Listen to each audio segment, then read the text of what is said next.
Hello everyone. Before we start, make sure to like and subscribe to the channel. And leave a comment with where you're from and what time you're watching. That way, YouTube will keep showing you stories just like this one. Now, let's begin. The ad on Craigslist seemed perfect for someone drowning in student loans like me. $400 a month for a room in a house near campus, utilities included, with 3 other roommates to split the common areas. I'd just turned 23 that April, and after burning through most of my savings on textbooks and ramen, this place felt like a miracle. The landlord, Walter Garrison, met me at the front door on move-in day with a clipboard and a grin that stretched too wide across his face. He walked me through the house, pointing out the thermostat I shouldn't touch, the dishwasher that only worked on the light cycle, and the basement door at the end of the hallway. "Storage down there," he said, jangling his keys. "Each tenant gets a section, but that back room stays locked. Just old tools and equipment from when my father owned the place." I didn't think much about it those first few weeks.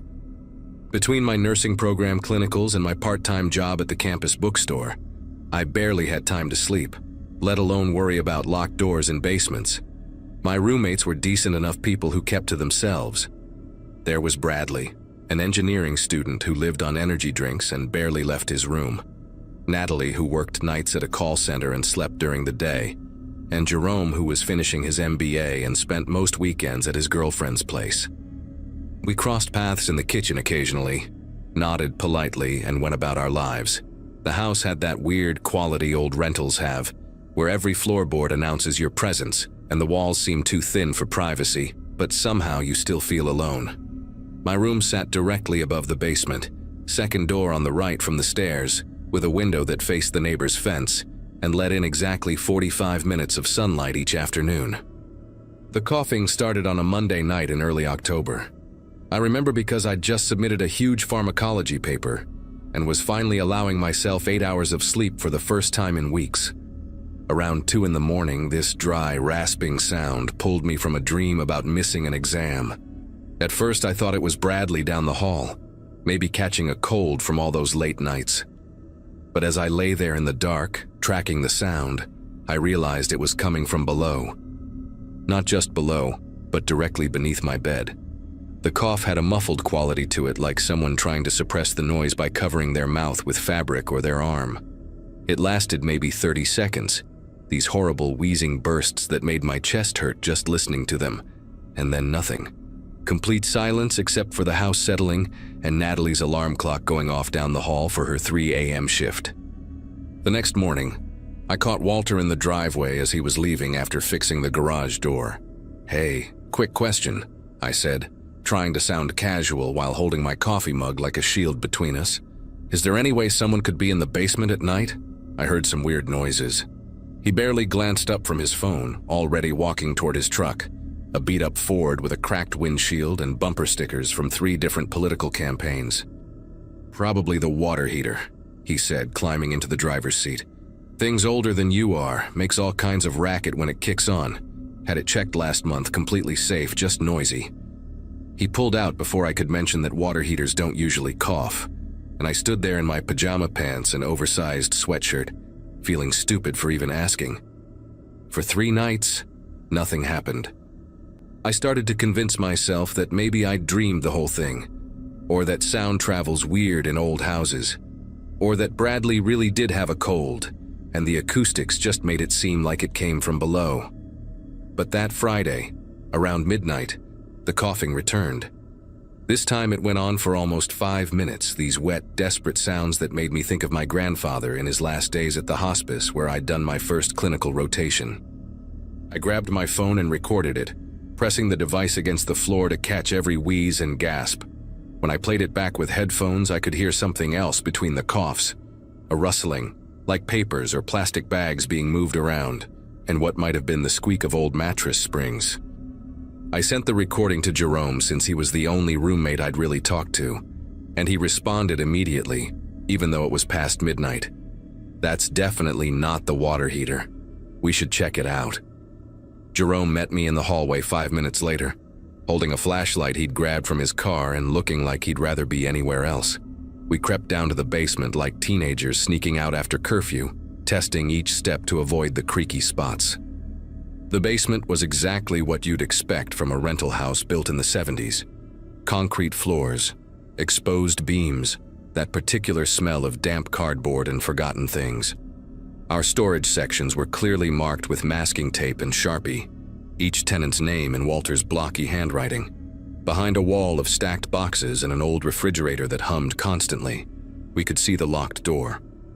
A padlock the size of my fist secured a metal latch that had been added recently, judging by the fresh scratch marks on the worn wood.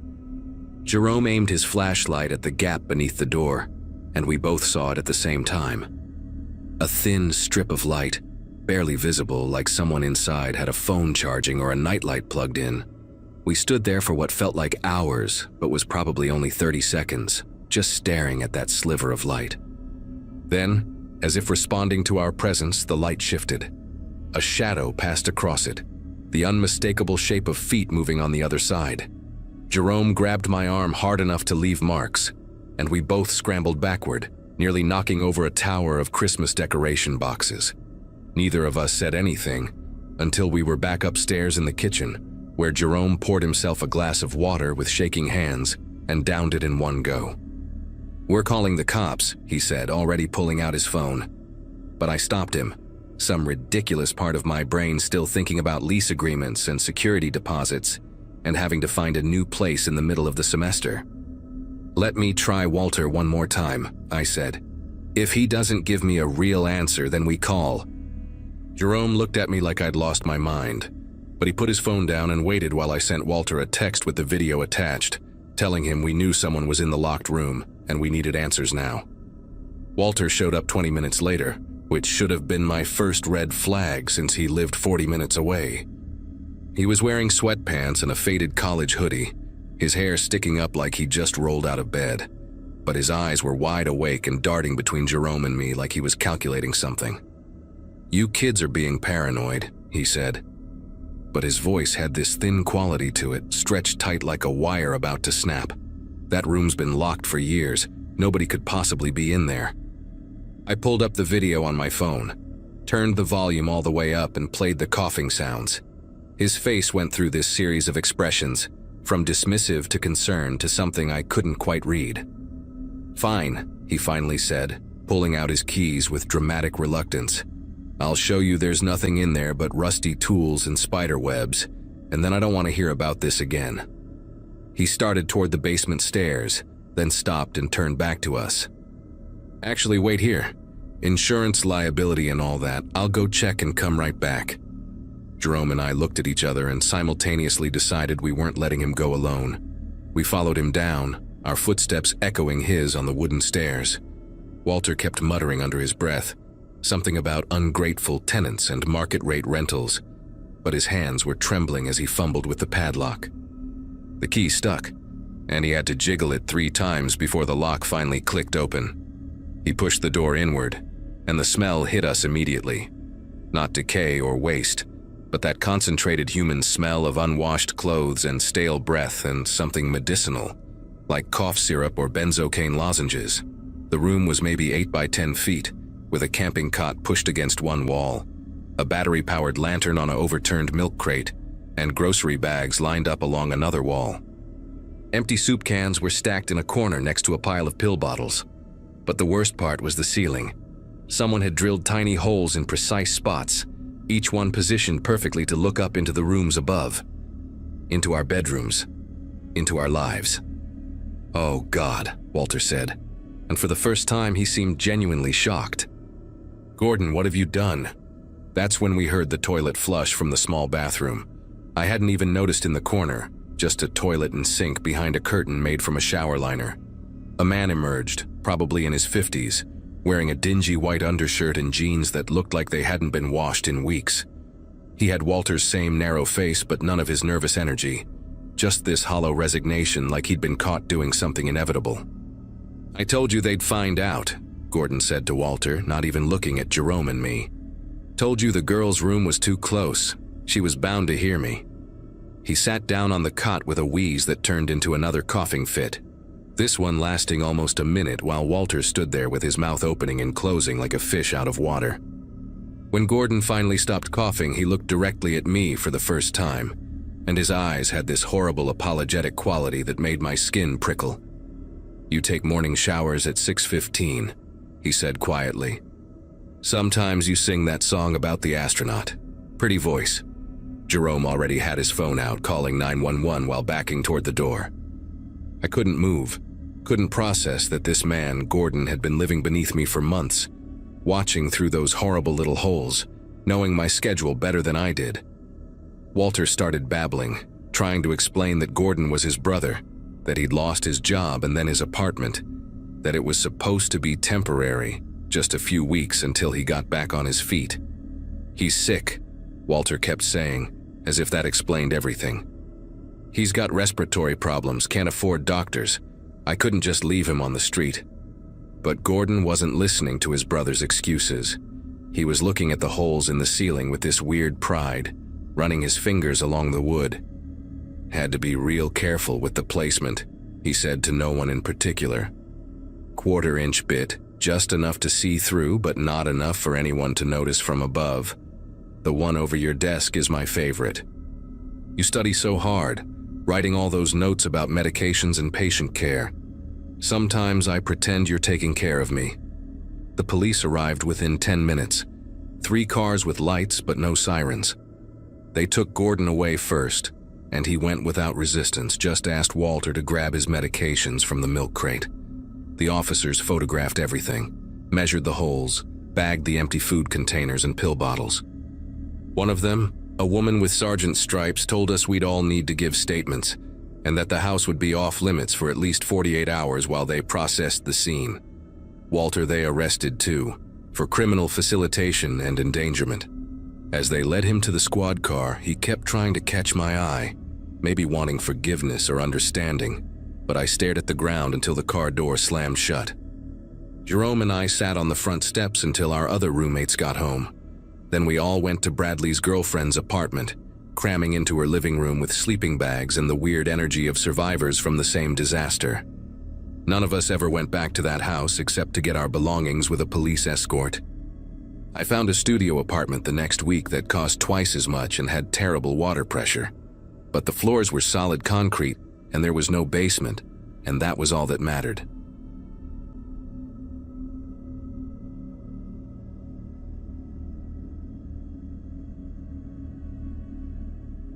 The closing papers for my house came through on a Wednesday morning in late February, and honestly, I should have trusted my gut when the real estate agent kept adjusting her glasses and clearing her throat during the final walkthrough. But after 6 months of crashing on my sister's couch following the divorce, any place with my own walls felt like salvation. The house sat on a quiet cul-de-sac in Riverside Heights, one of those neighborhoods where people still put up seasonal decorations and kids actually played in the yards. Built in 1978, the split level had good bones underneath the outdated wallpaper and worn carpet, nothing that some sweat equity couldn't fix. What really sold me was the price, almost $40,000 under market value, because the previous owner, an elderly woman named Dorothy Brennan, had died in the master bedroom and the family wanted a quick sale. Death didn't bother me.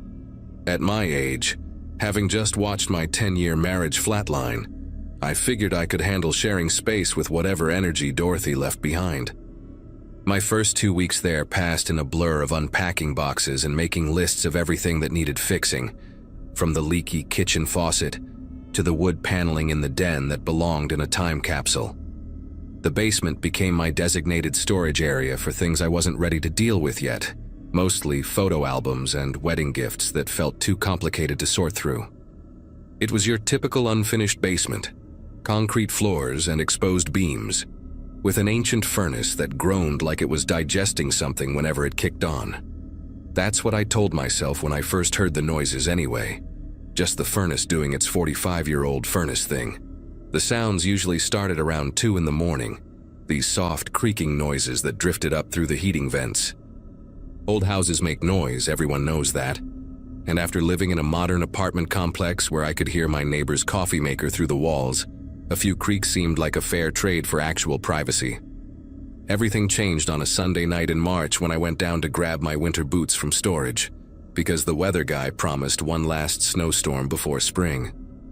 The pull-string light barely reached the corners of the basement, casting these long shadows behind the water heater and the massive boiler that looked like something from a submarine movie.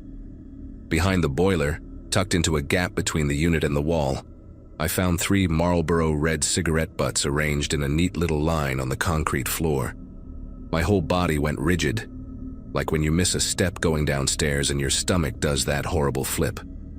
Nobody in my family smoked, hadn't had a single visitor who smoked, and the home inspector definitely would have mentioned finding cigarette butts during his inspection. Right next to the butts sat a Poland Spring water bottle, the label peeled halfway off, with maybe 2 inches of water still sloshing around inside. The plastic was soft, like someone had been gripping it recently, and when I picked it up with my sleeve pulled over my hand, the water inside was room temperature, not the icy cold you'd expect from something abandoned in a basement for weeks. I told myself Dorothy's family must have left it when they cleared out her belongings, maybe took smoke breaks while sorting through 40 years of accumulated stuff, even though the house had been empty for 3 months before I moved in. But that night, I barely slept, jerking awake every time the heat kicked on or a tree branch scraped the siding. The next morning, I called a locksmith and had him install new deadbolts on every exterior door, the expensive kind that couldn't be picked by some YouTube tutorial. Then I went through every window in the house, checking locks and adding these metal security bars to the basement windows that the guy at Home Depot assured me would stop anyone bigger than a raccoon. For good measure, I started leaving lights on when I went to bed. The kitchen, the hallway. Sometimes the basement too, my electric bill be damned. But even with all that, I kept finding myself standing at the top of the basement stairs at random times, listening for sounds that didn't belong, my hand hovering over the light switch like I was afraid of what I might see if I turned it on. 2 weeks passed without incident, and I had almost convinced myself that I'd overreacted, that living alone after a decade of marriage had made me jumpy and paranoid about normal house stuff.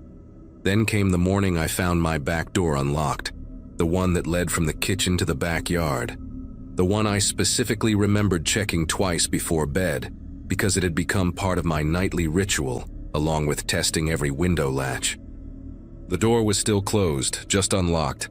The deadbolt turned to the open position like someone had used a key.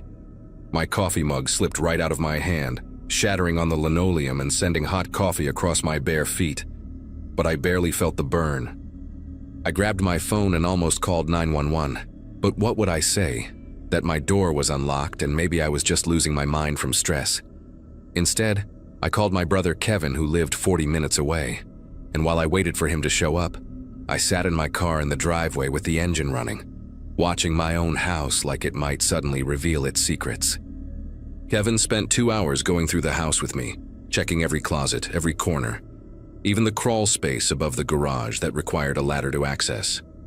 We found nothing missing, nothing disturbed, just that unlocked door that he suggested might be a faulty mechanism, or maybe I'd forgotten despite being certain, absolutely certain, that I'd checked it. But when we went down to the basement to check the window locks, we found something that made Kevin stop talking mid-sentence about getting me a security system. Behind the boiler, in that same spot where I'd found the cigarettes, sat a McDonald's bag, grease-stained and crumpled, with a receipt dated from the previous night at 11:47 p.m. Inside were the remnants of a Big Mac meal, half-eaten, the fries still soft like they'd been sitting there for just a few hours. The smell hit us both at the same time, that distinctive fast food smell that definitely hadn't been there when I'd done laundry in the basement 2 days earlier. Kevin's face went pale, and he pulled out his phone to call the police while ushering me back upstairs, his hand on my back like he was afraid something might grab me if we didn't move fast enough. The police treated it like a standard break-in at first, 2 officers who looked barely older than my nephew taking notes while walking through the house with their hands resting on their utility belts. They found the point of entry within 10 minutes, a basement window on the north side of the house where someone had carefully removed the security bar screws from the outside, the holes hidden behind a rhododendron bush that grew thick against the foundation. The frame showed fresh tool marks where someone had pried it open repeatedly, probably over several nights, working the lock mechanism until they'd figured out how to pop it silently.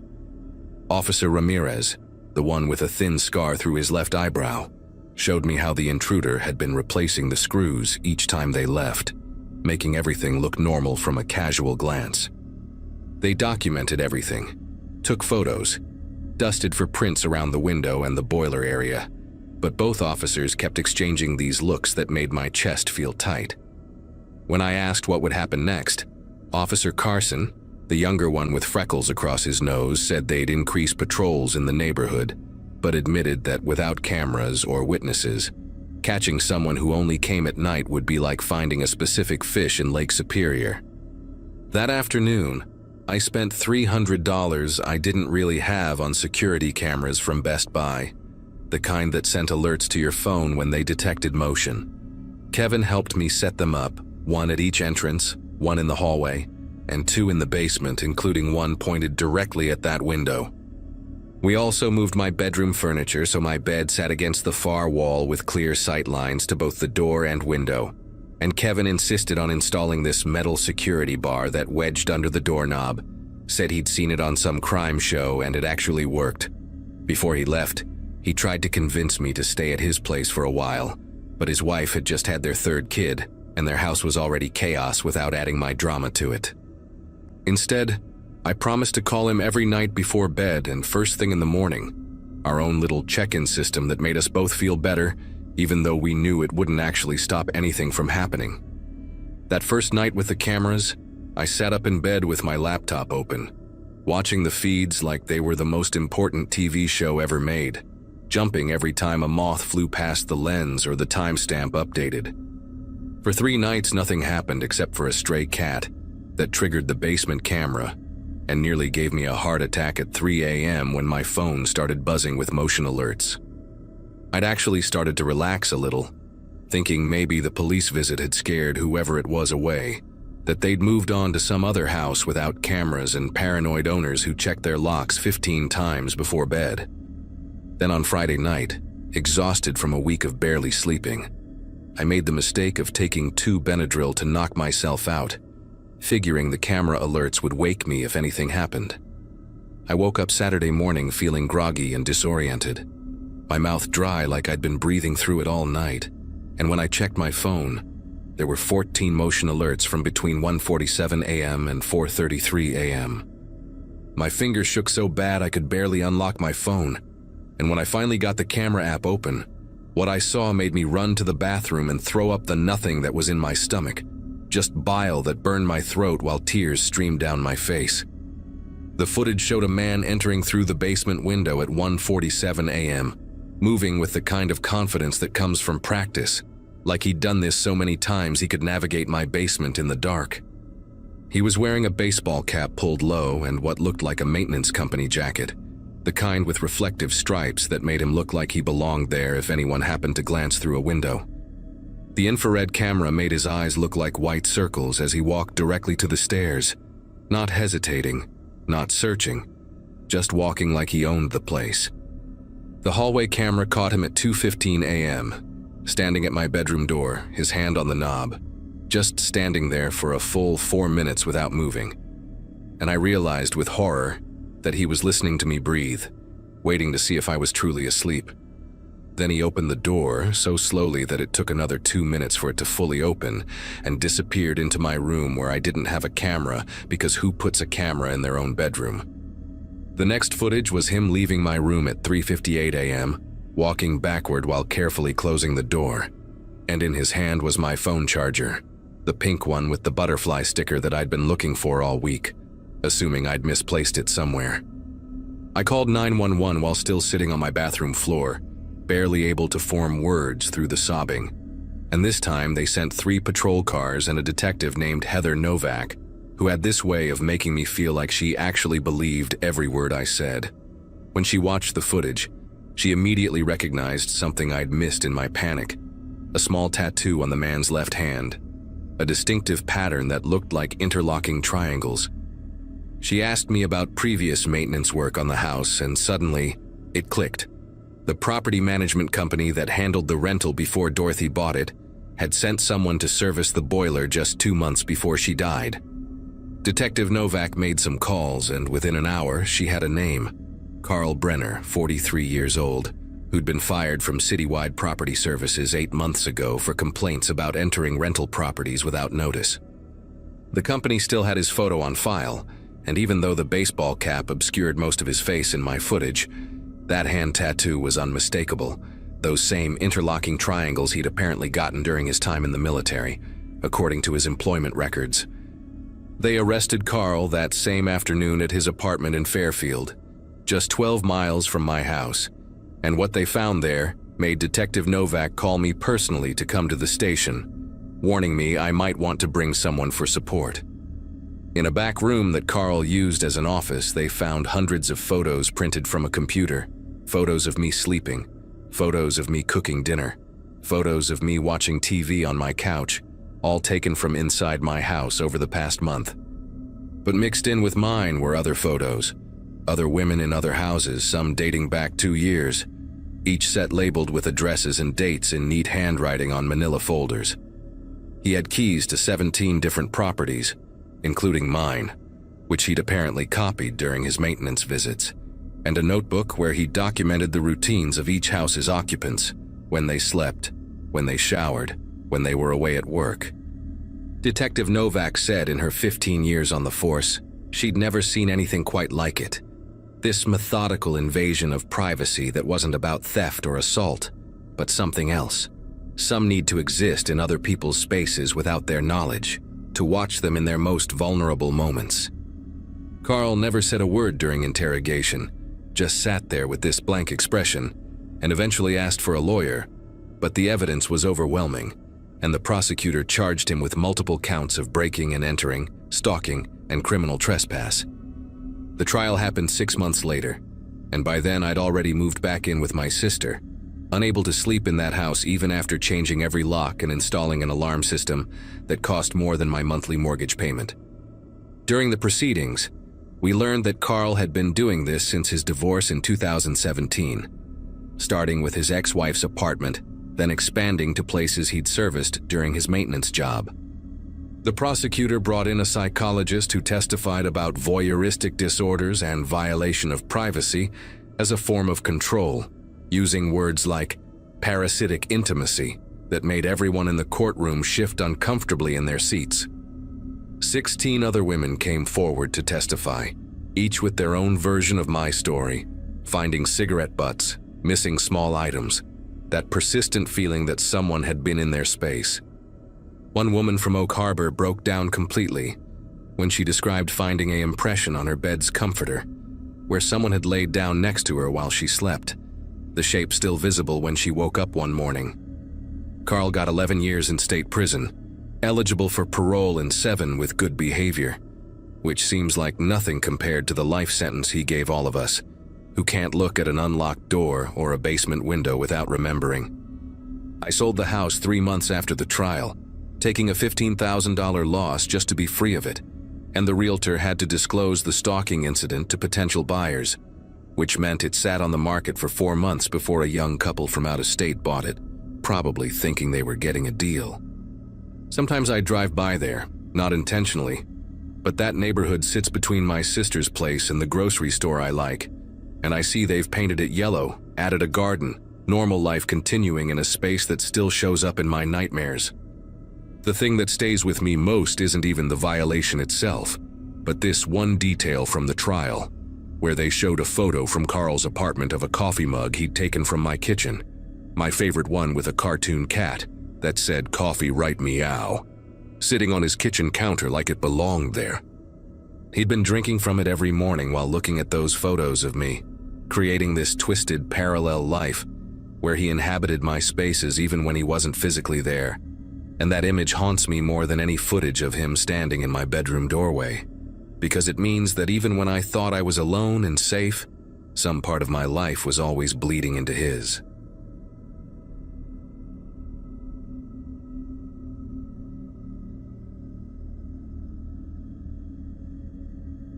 September in that basement apartment felt like hiding from the world. which was exactly what I needed. Willow Drive wasn't much to look at, just rows of old houses converted into rentals, but at $600 a month I couldn't complain. 29 candles on my last birthday cake, and here I was, starting fresh after Janet and I called it quits. The landlord, an older guy named Frank, lived upstairs with his wife and kept to himself mostly. During move-in day, the neighbor from next door, Gregory, appeared at my door offering to help with the heavy stuff. He was probably in his 50s, thin guy with calloused hands, said he worked night shifts at some warehouse across town. Made a joke about how our basements were identical, just mirror images of each other, while we struggled to angle my couch down those narrow stairs. Even offered to lend me tools if I needed anything fixed, which seemed neighborly enough at the time. After about 2 weeks of living there, small things in my kitchen started seeming out of place. My coffee mug would be turned handle left when I always left it handle right. The wooden spoon I kept in the drawer next to the stove would migrate to the drawer by the sink. A jar of peanut butter I swore I'd pushed to the back of the cabinet would be sitting at the front edge when I got home from my accounting job downtown. Figured my brain was still scrambled from the divorce stress, especially since I was surviving on maybe 4 hours of sleep a night, scrolling through apartment listings for something better while trying to rebuild my savings. Started doubting myself, even wrote notes about where I put things. The kitchen was cramped, maybe 8 feet by 6 feet, old appliances that hummed too loud, cracked linoleum that curled at the edges. Then came that Wednesday in October when things got harder to explain away. Left for work at 7:30 sharp like always, and I specifically remember washing my breakfast bowl and placing it upside down on the dish rack. When I got home around 6 that evening, the bowl was right side up with 3 drops of water pooled at the bottom. Not just moved, but used. The dish soap bottle had shifted from the left side of the sink to the right, and there was a different sponge on the counter, still damp. Called Frank immediately, asked if he'd sent someone down for maintenance, or if maybe his wife had needed to check something. He sounded confused, said nobody had any reason to enter my apartment, reminded me I had the only key besides his emergency copy, which was hanging in his kitchen where it always stayed. That night I couldn't settle down. Kept getting up to double-check the deadbolt, even wedged a chair under the doorknob like my dad used to do when we stayed in sketchy motels during road trips. Around 2 in the morning, lying there in the dark, listening to the furnace cycle on and off, I heard something that made my whole body go rigid. The distinct sound of a drawer sliding open in my kitchen, that specific sticky catch the silverware drawer made because of the humidity. Then the soft rattle of utensils followed by the drawer rolling shut. My bedroom was only about 15 feet from the kitchen, just a thin wall between us. I held my breath, phone already in my hand, thumb hovering over the emergency call button. Could hear my pulse hammering in my ears while I waited, listening for footsteps, for any other sound. Another drawer opened, the one with the heavier sound, where I kept the dish towels and oven mitts. The intruder was methodical, unhurried, like someone familiar with the layout. I pressed 911, whispered to the dispatcher that someone was in my apartment, gave the address twice to make sure she got it right. She told me to stay where I was, keep the door locked, officers were on their way. But then I heard something that made no sense at all. The microwave door opened and closed, followed by the beep of buttons being pressed, but no hum of it actually running. Just someone pressing buttons in the dark. The fridge opened next, that broken seal making its characteristic sucking sound, and I could hear containers being shifted around, the clink of glass jars touching. The sirens came within 8 minutes, though it felt like hours lying there listening to someone moving through my kitchen, like they owned it.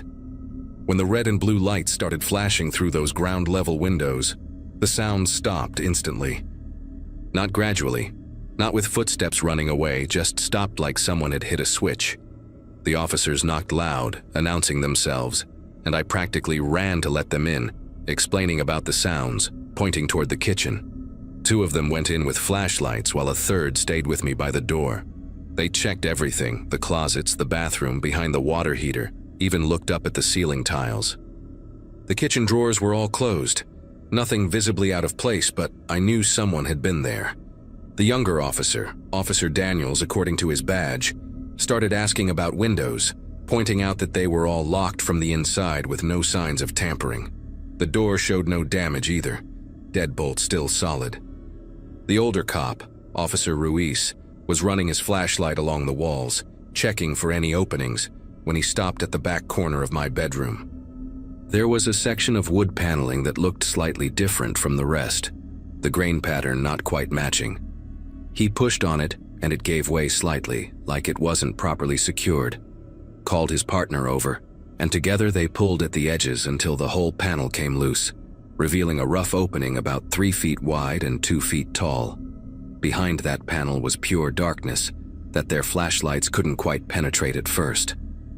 Officer Ruiz got down on his knees, aimed his light inside, and immediately pulled back, calling for backup on his radio.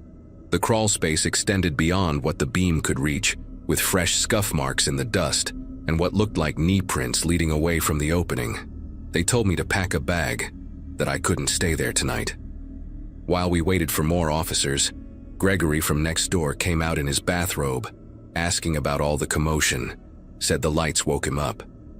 Stood there on his porch with this concerned expression, arms crossed against the cold, watching everything unfold.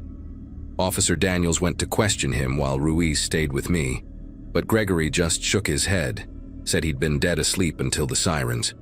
When backup arrived with better equipment, they sent Officer Park, a smaller woman who volunteered to go through the crawl space with a helmet cam and heavy-duty flashlight. We watched the feed on a laptop in the police car, and my stomach turned as the tunnel curved left, then right, clearly man-made with support beams every few feet. After about 30 feet of crawling, she reached another opening, this one covered by a piece of thin plywood that pushed out easily. She emerged into what looked like another basement, and I heard her radio crackle as she described seeing a workbench with tools, shelving units, and a water heater in the corner. Then she turned her light toward the wall and found something that made everyone in the car go silent. Photos taped up in neat rows, dozens of them, all taken from inside my apartment. Me cooking dinner, washing dishes, even one of me sleeping on the couch after a long day. The detective who'd just arrived, Detective Morrison, immediately got a warrant for Gregory's house while Officer Park stayed in position. Within 20 minutes, they were at his door with the paperwork. Gregory answered calmly, like he'd been expecting them, didn't even protest when they told him to step outside. Inside his basement, exactly where Officer Park had emerged, they found the other end of the tunnel system. But it was what they found on his workbench that really got to me. My missing spare key from when I'd first moved in, the one I thought I'd misplaced while unpacking. A notebook with detailed schedules of when I left for work, when I got home, when I typically went to bed. Even had notes about my coffee preference and which drawer I kept the batteries in. The photos went back to my second day living there, hundreds of them organized by date in a filing cabinet. They arrested Gregory right there on his porch, didn't even let him go back inside for shoes. As they put him in the patrol car, he looked straight at me through the window, no expression at all, just staring like I was still something to observe. Detective Morrison told me later that Gregory had dug that tunnel over the course of 3 years, long before I'd moved in. The previous tenant, a college student named Ryan, had complained about missing food and moved out after just 2 months. But nobody had believed him about someone being in his apartment. They found photos of Ryan too, tucked in a separate folder, along with images of the tenant before him. Gregory had apparently been using that tunnel for years, treating whoever lived there like his personal reality show. Frank felt terrible about the whole thing, refunded my entire security deposit plus 2 months of rent, even though it wasn't his fault. He had contractors come seal up that wall with concrete, no more panels, no more access points. But I couldn't stay there. Moved in with a coworker for a few weeks until I found a studio apartment on the 3rd floor of a building downtown, one with cameras in the hallways and a doorman who worked nights. Gregory got 18 months for stalking and breaking and entering, which didn't feel like nearly enough. Sometimes I still wake up at 2 in the morning, listening for drawers opening, for sounds that shouldn't be there. Check my kitchen twice before bed, making sure everything is exactly where I left it. The therapist says it'll fade with time, That hypervigilance after something like this is normal. Maybe she's right, but I know one thing for sure. I'll never live in a basement again.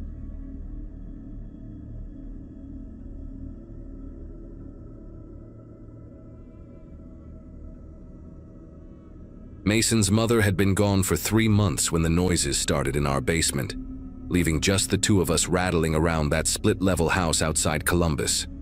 My son was 9, obsessed with collecting those little metal soldier figures that he'd line up in battle formations across his bedroom floor. We'd grabbed this place in a rush right before school started. One of those 80s builds with yellowish vinyl siding, and a furnace that sounded like it was clearing its throat every time it kicked on. The realtor had knocked $8,000 off the asking price because of the outdated kitchen and the basement that smelled like wet newspaper. But honestly, we just needed somewhere to start over. Mason claimed the upstairs bedroom while I took the master on the main floor, close enough to hear when those nightmares hit him around 2 or 3 in the morning, which happened more often than I'd like to admit. That first Monday in October, I remember specifically because Mason had just brought home straight A's on his report card. I woke up to this metallic scraping sound coming from below, rhythmic and deliberate, like someone filing down a piece of steel. The sound stopped and started in intervals, maybe 10 seconds of scraping, then silence, then scraping again. Mixed in with it, I could hear voices, 2 people having what sounded like a completely normal conversation, though the words were too muffled to make out through the floorboards. My first instinct was to check on Mason since he'd been sleepwalking lately, once even making it all the way to the kitchen where I found him trying to pour cereal at 3 in the morning. But when I cracked his door open, there he was, one arm dangling off the bed, mouth slightly open. Those dinosaur sheets twisted around his legs. The talking downstairs continued, casual and unhurried, like 2 guys discussing a project. I pulled the heavy mag light from my nightstand, the metal cold in my palm, and headed for the basement door off the kitchen. The second I turned the doorknob, everything went dead quiet, that kind of silence that feels intentional, like someone holding their breath. I waited there in my boxers and t-shirt, ear pressed against the door, counting to 30 in my head before flipping the light switch. Click. Nothing. The bulb was dead or missing, leaving just a black hole where the stairs descended. I aimed the mag light down those wooden steps, the beam cutting through dust particles that danced in the air like tiny insects. Each stair groaned under my weight, that old wood sound that makes you wonder if the whole thing might give way. The basement stretched out in front of me, mostly empty except for our moving boxes stacked against one wall, and that workbench the previous owners had left behind, its surface covered in rusty brackets and old paint cans. I swept the light across every corner, checking behind the water heater, around the furnace, even inside the utility closet where the electrical panel lived. Nobody. The concrete floor showed no footprints except my own dusty ones from when we'd moved boxes down there. But there was this smell I hadn't noticed before, kind of industrial, like machine oil mixed with something else, maybe rubber or heated plastic. The side door that led out to the backyard was still padlocked from the inside, the tiny window next to it so covered in grime you couldn't see through it even in daylight. For the next few nights I stayed up late, sitting in the living room with the TV on mute, just listening. The house had its regular sounds, the refrigerator humming, the heating ducts ticking as they cooled, but nothing from the basement. Started thinking maybe I'd dreamed the whole thing, or maybe it was mice in the walls, though mice don't usually have conversations. By Friday, I'd almost convinced myself to forget about it, even joked with my coworker Phil about needing more coffee to stop hallucinating. Then the following Wednesday rolled around and everything changed. I'd taken a half-day off work to deal with some paperwork at Mason's school. Something about updating emergency contact information now that his mother was out of the picture. Got back to the house around 1:30 in the afternoon, pulling into the driveway behind a white van I didn't recognize. No company logos, no writing on the sides, just a plain white panel van with tinted rear windows and a license plate so mud-covered I couldn't read it. Before I could even process why there was a van in my driveway, the side door of my basement burst open, and 2 men came walking out like they owned the place. Both wore those neon yellow reflective vests, the kind construction workers use, hard hats tucked under their arms, carrying what looked like metal detectors or some kind of scanning equipment. The taller one, maybe 6'3", with a thick mustache that reminded me of a push broom, saw me getting out of my car and actually waved, casual as could be. The shorter guy, stocky with arms like ham hocks and a neck tattoo peeking out from his collar, was already heading toward the van's rear doors. They moved with this practiced efficiency, no hesitation, no surprise at seeing me, like running into the homeowner was just part of their regular routine. The tall one called out something about checking the lines, gestured vaguely toward the street where I could see orange cones set up that definitely hadn't been there when I left. I stood there for maybe 3 seconds, keys still in my hand, trying to make sense of what I was seeing. These guys had just walked out of my locked basement, the one with the padlock I'd checked myself that morning. The tall one was already at the van, sliding his equipment into the back while his partner climbed into the driver's seat.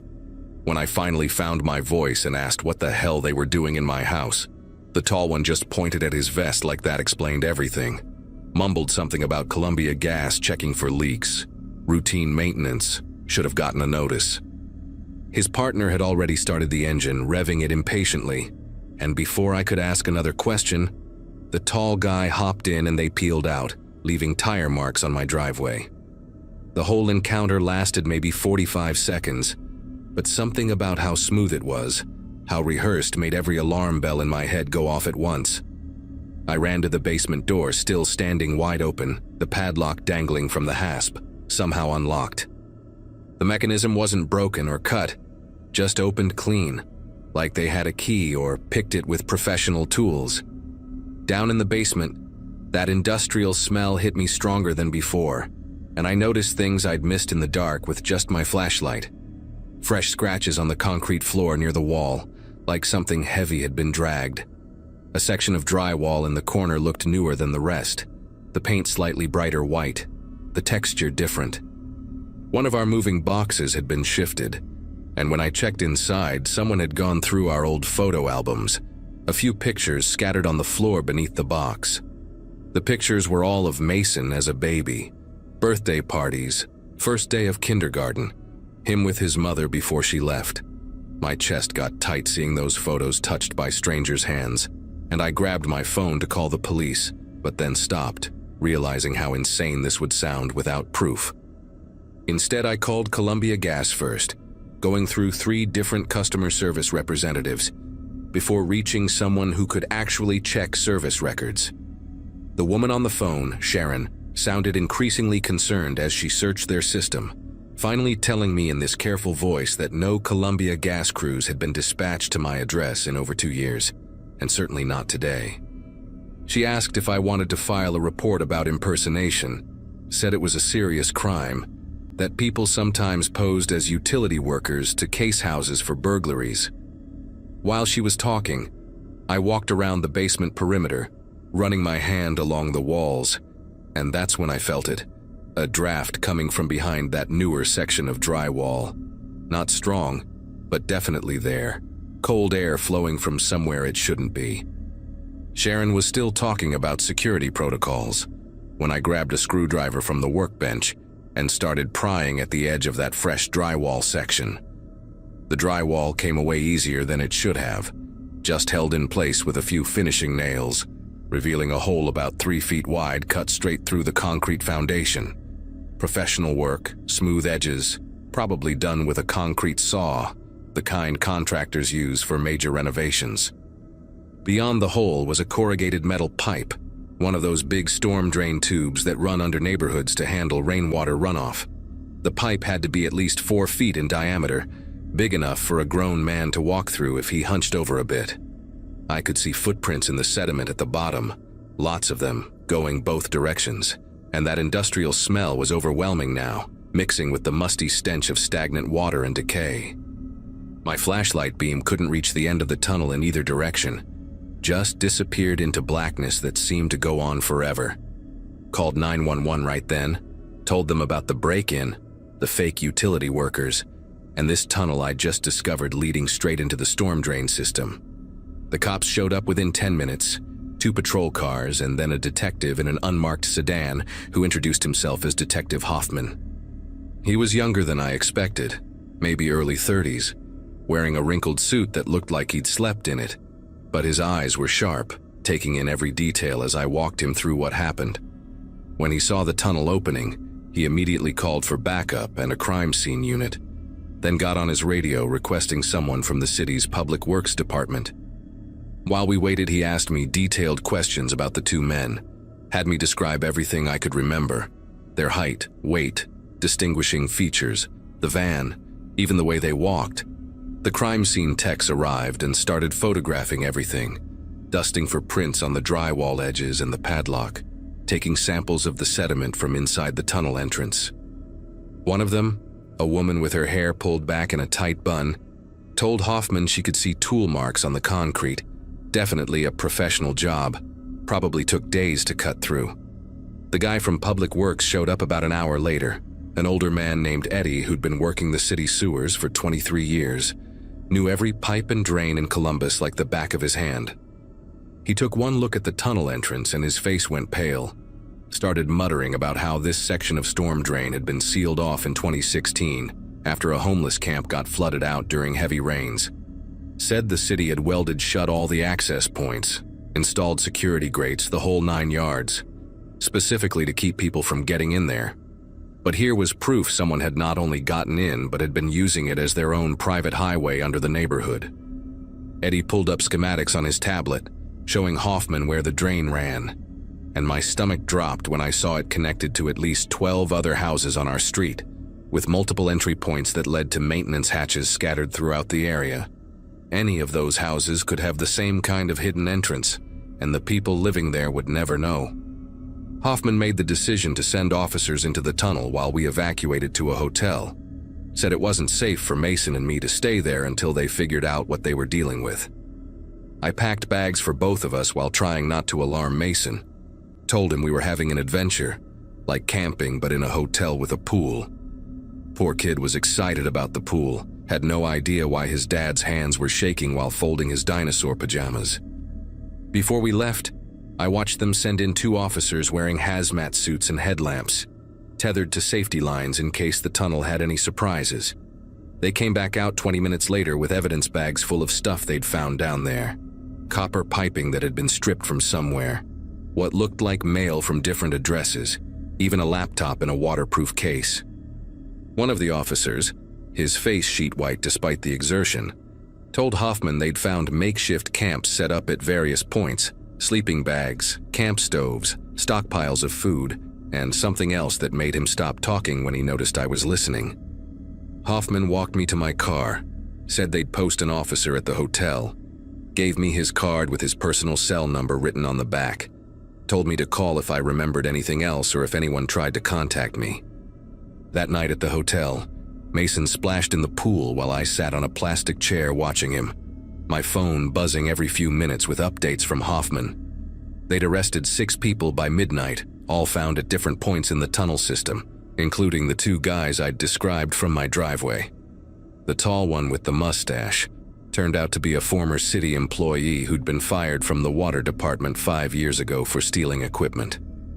His partner was his cousin, both of them with rap sheets full of burglary and theft charges going back a decade. The other 4 were people nobody expected: a woman who worked at a nearby grocery store, 2 brothers who ran a scrap metal business, and most disturbing, a man who'd been reported missing by his family 3 years ago. They'd been living down there, had turned that abandoned storm drain into their own underground network, complete with stolen electricity tapped from junction boxes and water siphoned from supply lines. The metallic scraping I'd heard that first night was them cutting through pipes in neighboring basements, harvesting copper to sell, and the talking was them planning which house to hit next. What really got me was when Hoffman called the next morning to tell me what else they'd discovered. Those photos of Mason they'd been looking through weren't random curiosity. They'd found notebooks in one of the camps with detailed information about every family on our street, schedules, when people left for work, when kids got home from school, who had dogs, who had security systems. My house was marked as single father, 1 child, no dog, basic locks, basement access confirmed. They'd been watching us for weeks before they even cut through our foundation, knew exactly when they could work without being heard, knew I wouldn't be home that Wednesday afternoon because they'd seen me leave at the same time the previous week for Mason's school appointment. The whole operation was sophisticated in a way that made my skin prickle. These weren't just random criminals, but people who'd turned violating others' homes into a science. The city ended up evacuating the entire street for a week, while they sealed every access point with reinforced concrete, installed monitoring equipment, and swept the whole system for anyone else who might be down there. They found 2 more people on the 3rd day, living so deep in the system they hadn't even known about the arrests, surviving on canned goods and rainwater like some kind of post-apocalyptic scenario playing out beneath our suburban street. We never went back to that house. I broke the lease, took the financial hit, didn't care about losing the security deposit or the penalties. Found us the apartment on the 7th floor of a building downtown, one with a doorman, security cameras in every hallway, and most importantly, no basement. Mason adjusted better than I expected, though he still asks sometimes why we had to move so suddenly, why we couldn't go back for the rest of his toys. I tell him the house had problems. Leave it at that. Figure when he's older I'll explain the whole thing if he really wants to know. The nightmares he'd been having after his mother left actually stopped after we moved. Like somehow his subconscious knew we were safer in that concrete tower than we'd ever been in that house with its hidden vulnerabilities. All 8 people they arrested got prison time, sentences ranging from 18 months to 7 years for the ringleaders, though that feels like nothing compared to the violation they put our whole neighborhood through. 6 months later, I ran into one of our old neighbors at a Kroger across town, a woman named Beth who'd lived 3 houses down from us. She told me they'd sold too, couldn't sleep knowing what had been happening literally beneath their feet all that time. Said the whole street had basically emptied out within a year, property values tanked, and the city was still dealing with lawsuits from families who'd discovered evidence of intrusion in their homes during the investigation. Pictures missing, items moved, food taken from refrigerators, little violations that suddenly made sense in the context of what had been discovered. She mentioned they'd found DNA evidence in 7 different houses, proving the tunnel people had been coming up into homes for months, maybe years, whenever they knew families were away. The strangest part was learning later from the prosecution files that the man who'd been missing for 3 years, the one living in the tunnels, had actually chosen to be there, had left his family to join this underground community because he believed society above ground was collapsing. Even now, writing this at my desk in our new place with the city lights twinkling outside, I still check the locks 3 times before bed, still wake up at the slightest unusual sound, still feel that primitive fear when I hear something that reminds me of metal scraping against concrete.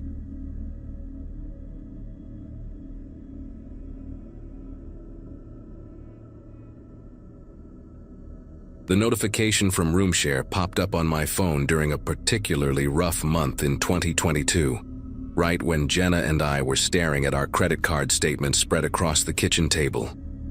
We'd bought the house in Denver the previous year, convinced we could handle the mortgage on our combined salaries. But between the car breaking down and her dad's medical bills, things had gotten tight. The basement had its own entrance around the side of the house, a full bathroom, and enough space for someone to live comfortably, so when Jenna suggested renting it out, I figured why not. The app made everything seem so easy and safe, with background checks and verified profiles. And within 3 days, we had our first serious inquiry from someone named Thomas Brennan, who said he worked nights at a warehouse and just needed a quiet place to sleep during the day. Thomas showed up on a Saturday morning to view the space, and I remember thinking how unremarkable he looked. Just an average guy in his 40s with thinning brown hair and clothes that seemed deliberately chosen to blend in, khakis and a plain blue polo shirt. He barely spoke above a whisper when he talked, had this way of nodding along to everything we said, and paid 3 months up front in cash, which should have been my first red flag, but honestly just felt like a relief at the time. He moved in with just 2 suitcases and a laptop bag, said he traveled light because of his job, and for the first couple weeks everything seemed perfect. He was so quiet we sometimes forgot he was even down there, never asked for anything, never complained about the old water heater that made that weird knocking sound, and always left his rent money in an envelope taped to our back door on the first of each month, even though I told him he could just transfer it through the app. About a month in, Jenna started mentioning these little things that didn't quite add up, like how she'd never heard him use the microwave or the TV we'd left down there, never smelled food cooking, never heard water running except for the toilet flushing occasionally. She worked from home doing medical transcription and said the basement was dead silent all day, even though Thomas supposedly slept during those hours after his night shifts. We'd see him leaving around 9 at night through the side entrance, always carrying the same black backpack, always wearing dark clothes, and he'd return around 6 in the morning, though sometimes I'd catch glimpses of movement through the basement window at odd hours when he should have been at work. The strangest part was the darkness. We never saw lights on down there, not even the glow from a phone screen or laptop. Just complete blackness behind those small rectangular windows at ground level. One evening I went down to check the water meter, which was in a utility closet in the basement hallway, and noticed Thomas had installed a deadbolt on his door from the inside, one of those heavy-duty ones you'd see on a front door. When I knocked to ask about it, just making conversation really, he opened the door maybe 3 inches, his face partially hidden in the shadows, and explained in that soft voice that he had expensive equipment for his work and felt better with extra security. The smell that came from his room was odd, not bad exactly, but sharp and chemical, like fresh plastic mixed with something metallic, and I could hear this faint humming sound, maybe a fan or some kind of machine running. He must have seen me trying to peer past him because he shifted his body to block my view completely, then thanked me for understanding about the lock and gently closed the door before I could respond. Jenna had this habit of doing yoga in our bedroom every morning, and one day in early December she came downstairs looking puzzled, saying she kept hearing these tiny clicking sounds while she was in downward dog, like someone tapping a pencil against wood but coming from below. Our bedroom was directly above Thomas's living area, and when we both went upstairs to listen, sure enough, there were these intermittent clicking noises, so faint you had to really concentrate to hear them. I figured maybe he had some kind of hobby, model building or something. People who work nights often have unusual ways to unwind, but Jenna started changing in the bathroom after that. Said she just felt weird about it, even though there was no logical reason. We also noticed our cat, Mango, absolutely refused to go near the basement door anymore, would hiss and arch his back if we even carried him close to it, which was bizarre because he used to love sleeping on the warm spot where the heating vent came up through the floor there. The night everything went to hell started with me jerking awake at 2 in the morning to the sound of water rushing through the walls, that unmistakable whoosh that means a pipe has given way somewhere. I grabbed a flashlight and ran to the basement door, pounding on it and shouting for Thomas, but got no response, even though his car was in the driveway. The water was already seeping under the door into our hallway, and I could hear it spraying full force somewhere below. I threw my shoulder against the door hard. Once, twice, and on the third hit the frame splintered and the deadbolt ripped free from the wood. The basement was pitch black, and my flashlight beam caught the water first, cascading from a burst pipe in the ceiling, soaking everything. But as I swung the light around looking for the shutoff valve, I saw something that made my brain just stop processing for a second. The ceiling was covered in holes, dozens of them, each about the width of a quarter, drilled in precise patterns across the drywall. Some had thin cables snaking through them, others were plugged with what looked like small glass lenses, and all of them were positioned directly under the rooms where Jenna and I spent our time.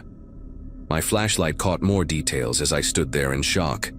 A desk covered in monitors showing grainy green-tinted footage, boxes of electronic equipment I couldn't identify, and notebooks filled with handwritten schedules and observations.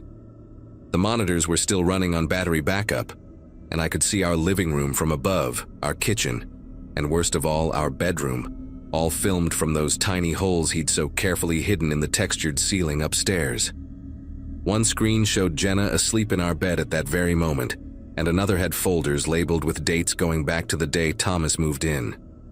I heard footsteps on the stairs behind me, and Thomas was suddenly there, not in work clothes but in dark athletic gear, his face completely different without the meek expression he usually wore, now sharp and focused and calculating. He didn't say anything, just looked at me, then at his equipment, then back at me, like he was doing math in his head about what would happen next.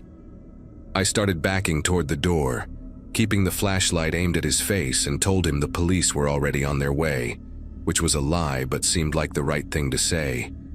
He smiled then, not the nervous smile I'd seen before, but something confident and practiced, and said in a voice much deeper than his usual whisper that I had no idea how many places he'd been or how many people had thought they were safe in their own homes.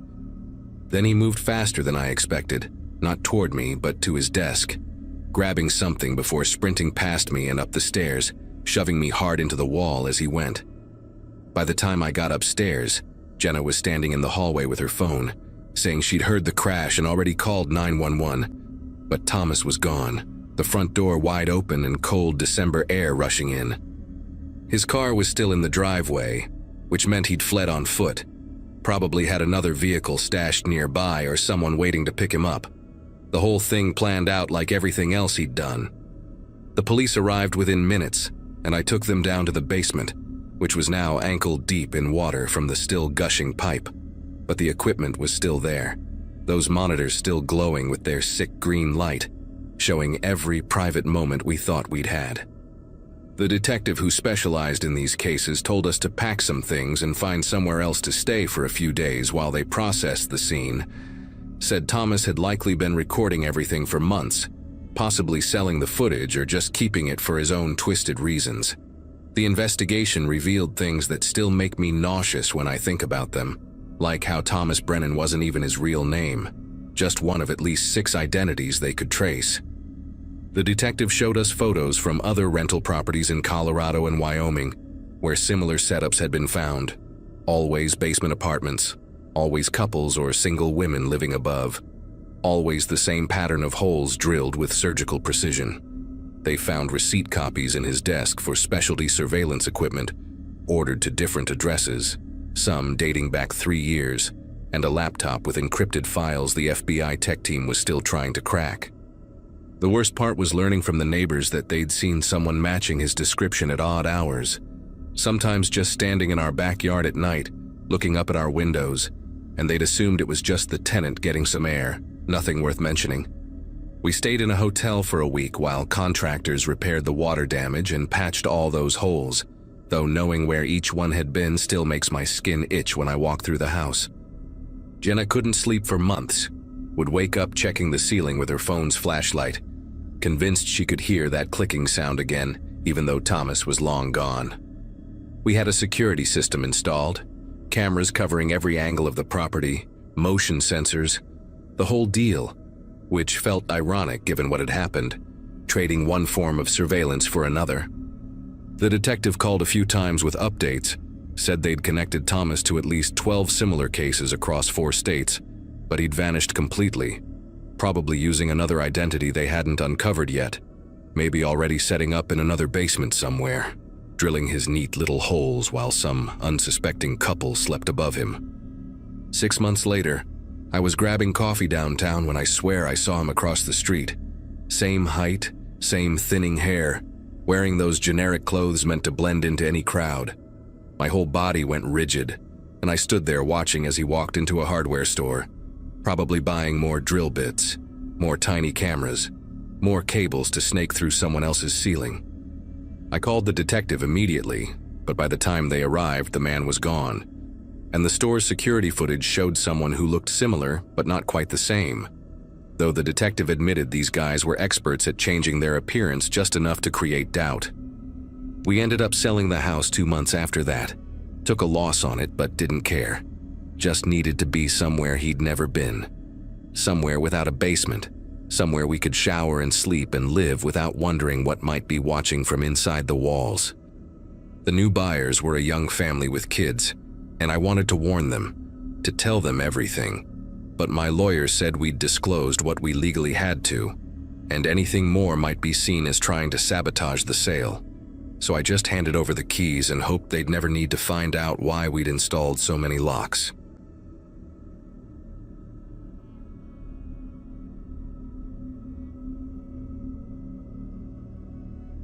The conference in Seattle wasn't something I could skip, not with the promotion hanging in the balance and my boss watching every move I made.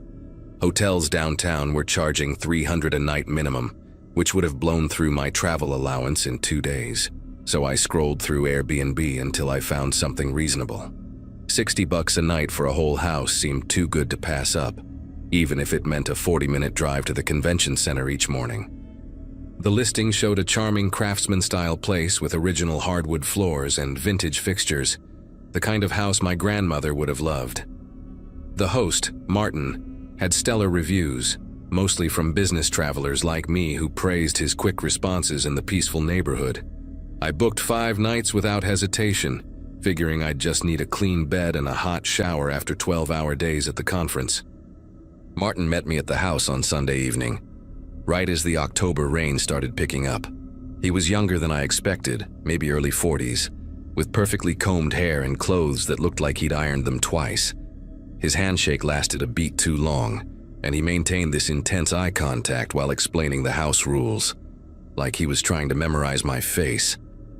The place was exactly as advertised, maybe even nicer, with fresh flowers on the dining table and a welcome basket full of local coffee and snacks. He walked me through each room, pointing out the thermostat, the Wi-Fi password taped to the router, the extra towels in the linen closet. When we reached the hallway, he stopped at a white door near the kitchen and his whole demeanor shifted. His voice dropped lower, more serious, as he explained that this was the basement door, and it needed to stay locked at all times. Something about ongoing renovations, exposed wiring, insurance liability, the usual concerns that property owners have. He actually pulled on the handle to show me it was secured, then watched me nod in understanding before his smile returned. The first 2 nights passed without incident. I'd leave early for the conference, grabbing coffee from the kitchen while the house sat silent in the pre-dawn darkness, and return after 10 each night, too exhausted to do anything but shower and collapse into bed. The house had this settled quietness that old places develop, with the occasional creak of wood, adjusting to temperature changes, or pipes ticking behind the walls. On Monday night, I'd actually stood in the hallway eating takeout Chinese food, staring at that basement door while wondering what kind of renovation required such strict warnings. The door looked ancient, with layers of white paint that had yellowed at the edges, and an old-fashioned keyhole beneath the modern deadbolt Martin had installed. I even bent down once to peek through the keyhole, seeing nothing but black, before feeling ridiculous and heading to bed. Wednesday changed everything. The conference ended early due to a speaker cancellation, so I got back to the house around 6 instead of my usual 10:30. I decided to take advantage of the extra time, pouring myself wine from a bottle I'd bought and settling onto the couch with my laptop to review presentations. The house felt different in the evening light, more lived in somehow, like someone had just stepped out for groceries. Around 8, while I was deep in a spreadsheet, I heard this rhythmic creaking from somewhere below. My first thought was the washing machine, maybe on an automatic cycle, but Martin hadn't mentioned any appliances in the basement. The sound continued for maybe 10 minutes, steady and deliberate like footsteps pacing back and forth on old wooden stairs. I actually muted my laptop and pressed my ear to the floor, trying to locate the source, but the moment I did, the sound stopped completely, as if someone down there had heard me listening. I texted Martin about the noise, trying to keep it casual, asking if there was any automated equipment in the basement that might be running. He replied within seconds, which struck me as odd for 8 at night, saying it was probably just the old boiler system settling for the evening and apologizing if it disturbed my work. His response should have been reassuring, but the speed of it, like he'd been waiting for my message, made me uneasy. I went back to my spreadsheets, but concentration was impossible. Every small sound made me look up, and I found myself glancing repeatedly at that hallway where the basement door waited. Around 9, I heard what sounded like metal scraping against wood, just once. Brief but distinct. I grabbed my phone to text Martin again, but stopped, realizing how paranoid I'd sound complaining about every little noise in an old house. That night, I couldn't fall asleep. I lay in the darkness of the guest bedroom, listening to the house breathe around me, trying to separate normal settling sounds from anything else. Sometime after midnight, maybe closer to 1, I heard the definitive sound of footsteps beneath the floorboards. Not the random creaking of old wood, but a clear pattern. 7 steps one way, a pause, 7 steps back. The counting became automatic, something my brain did without permission, and with each repetition, the pause grew longer. During one of these pauses, I heard something that made me sit straight up in bed. The distinct sound of a doorknob turning, that specific metallic click and release. I knew immediately which door it was, even from the bedroom. My phone was in my hand before I'd made the conscious decision to grab it, thumb hovering over the emergency call button while I strained to hear what would come next. The footsteps that followed were different, heavier and more deliberate, moving through the hallway toward the living room. I could track them by the way different floorboards complained under the weight, each creak mapping out a path through the house I'd walked myself just hours earlier. They stopped near the couch where I'd been working, and I heard the unmistakable sound of papers rustling. My work documents were still spread across the coffee table, including contracts with my company's letterhead, my business cards, even my travel itinerary with my home address printed at the top. The silence that followed felt deliberate, like someone reading, absorbing information. Then came a sound that nearly made me call out, the wine glass I'd left on the table being picked up and set down again, the faint ring of glass meeting wood echoing in the darkness. I did the stupidest thing possible. I got out of bed and crept to the bedroom door, pressing my face against the wood to listen better. The living room was maybe 20 feet away, a straight shot down the hallway, and whoever was out there would only need to turn the corner to see my door. But I had to know if this was real or if I was having some kind of exhaustion-induced breakdown. My hand found the doorknob, turned it with excruciating slowness to avoid any sound, and I opened the door just enough to peer out with one eye. The hallway was dark, but streetlight from the living room windows created this dim gray twilight, enough to see shapes and shadows. And there, standing beside the coffee table with my papers in his hands, was Martin. He was wearing different clothes than when he'd met me on Sunday, a worn undershirt and sweatpants like he'd been sleeping. But what made me pull back and nearly gasp aloud was realizing he was barefoot, and his feet were dirty, covered in what looked like dust or soil, leaving faint prints on the hardwood floor.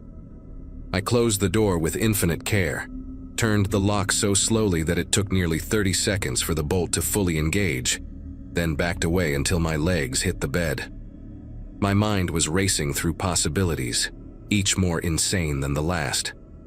Maybe he'd forgotten something important and had a spare key. Maybe there was an emergency.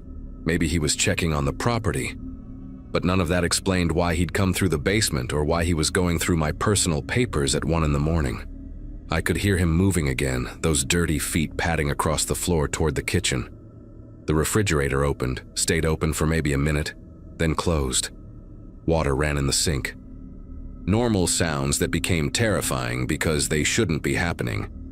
I started recording video on my phone, not of him, but of the door crack where light might show movement, evidence that I wasn't imagining this. The next sound was worse than anything before. The squeak of weight settling onto the couch springs, like he was making himself comfortable in the living room. I could picture him out there, maybe still holding my papers, sitting in the dark just 30 feet from where I was hiding. My phone showed 1:47 a.m., and I made the decision to wait him out, to stay locked in this room until daylight, then get out and never come back. But around 2:30, after nearly an hour of silence, I heard him stand and walk back toward the hallway. The footsteps paused right outside my door, and I swear I could hear breathing, this slow, measured rhythm, like someone trying to detect signs of consciousness from within. My own breath stopped entirely, my whole body rigid under the covers where I dove the moment he'd started moving. The doorknob rattled once, just a gentle test, finding it locked. Then nothing for maybe 5 minutes. Absolute stillness before those footsteps retreated back toward the kitchen, and that basement door opened and closed with its familiar creak. I didn't sleep, not for 1 second. I sat on that bed with my back against the headboard, phone clutched in both hands, watching the door and listening to every sound the house made for the rest of the night. When gray dawn light finally crept through the curtains, I threw everything into my suitcase without folding anything, not caring about wrinkles or organization. I waited until 6:30, when the neighborhood would have people heading to work, witnesses around if something went wrong, then unlocked my door and walked straight to my car without looking anywhere but forward. Before driving away, though, I had to know. I walked around the back of the house, my keys gripped between my fingers like claws, until I found it. A storm door cellar entrance, the kind with angled metal doors that lead from outside directly into the basement. The padlock that should have secured it was hanging open, and there were fresh scrape marks in the dirt, where the doors had been repeatedly opened. The grass around it was worn down to bare earth in a rough path that led to a cluster of trees where the property line ended. When the police searched the basement 3 hours later, after I'd called them from a Starbucks parking lot 10 miles away, they found a makeshift living space behind the boiler. A sleeping bag, camp stove, boxes of canned food, and a milk crate full of items taken from previous guests. A watch, several driver's licenses, pieces of jewelry, phone chargers, even underwear. Martin had been living down there for months, they said, entering through that outside entrance and moving through the house at night while guests slept above him.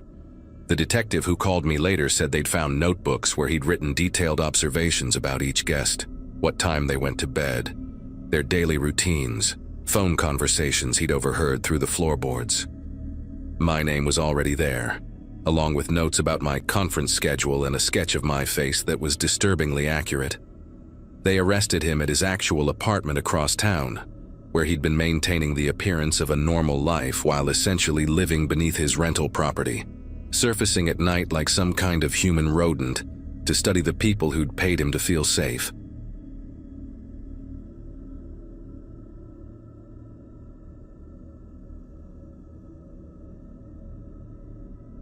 There are nights when silence feels heavier than usual, like the whole house is waiting for something to happen. I remember one of those nights vividly, mostly because it started out so ordinary. I had just come home after another long evening shift at the diner where I worked. My routine was always the same: drop my keys on the counter, kick off my shoes, and heat up whatever leftovers were still in the fridge. That night, though, when I walked through the kitchen, I noticed a faint glow coming from the hallway that led to the basement door. The light was on down there, which didn't make sense. I never used the basement except to store tools and boxes that hadn't been touched in years. At first, I laughed it off, thinking I must have flipped the switch by accident one morning when I was half awake. Still, something about that dim yellow light spilling under the door made me uneasy. The basement always had this strange, still air about it, like time stopped at the bottom of those steps. I opened the door and stood there for a moment, trying to convince myself I was just being ridiculous. The bulb buzzed faintly, casting long shadows over the concrete floor. I almost turned it off right then, but curiosity got the better of me. When I went down, I noticed how thick the dust layer had gotten since the last time I'd been there. You could see every small print from mice, the outline of old pipes, and my own footprints from months ago. Near the far wall, close to the furnace, I spotted something new. A few half-formed boot prints, much larger than my own. The shape was distinct, almost recent, like someone had walked there not long ago and disturbed the dust just enough to leave a clear mark. I told myself maybe the plumber had left them when he came by earlier that year, but deep down, I knew he never walked that far in. That image of those footprints stuck with me the rest of the night. I went back upstairs, double-checked every lock, and tried to sleep with the hum of the refrigerator filling the silence. But around 2 in the morning, I woke up to a faint metallic sound echoing through the vents, like something lightly brushing against the inside of the ducts. Came again, slower this time, followed by a hollow tap that seemed to move across the house. I stared at the ceiling, counting each sound, pretending it was just the heating system settling. But the truth was, I had never heard those noises before. The next morning, I checked the basement again, hoping to find something that would make sense of the noise. Everything looked the same cold air, same quiet hum from the furnace. Still, I could not stop staring at those footprints. I knelt down, touched the dust, and realized the top layer seemed freshly disturbed again, like someone had stepped there after I had gone upstairs. I told myself it must have been airflow from the vents, or maybe a small animal.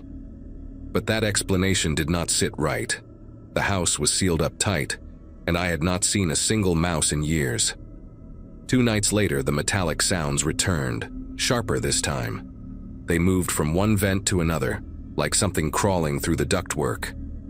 Then came a faint whiff of cigarette smoke.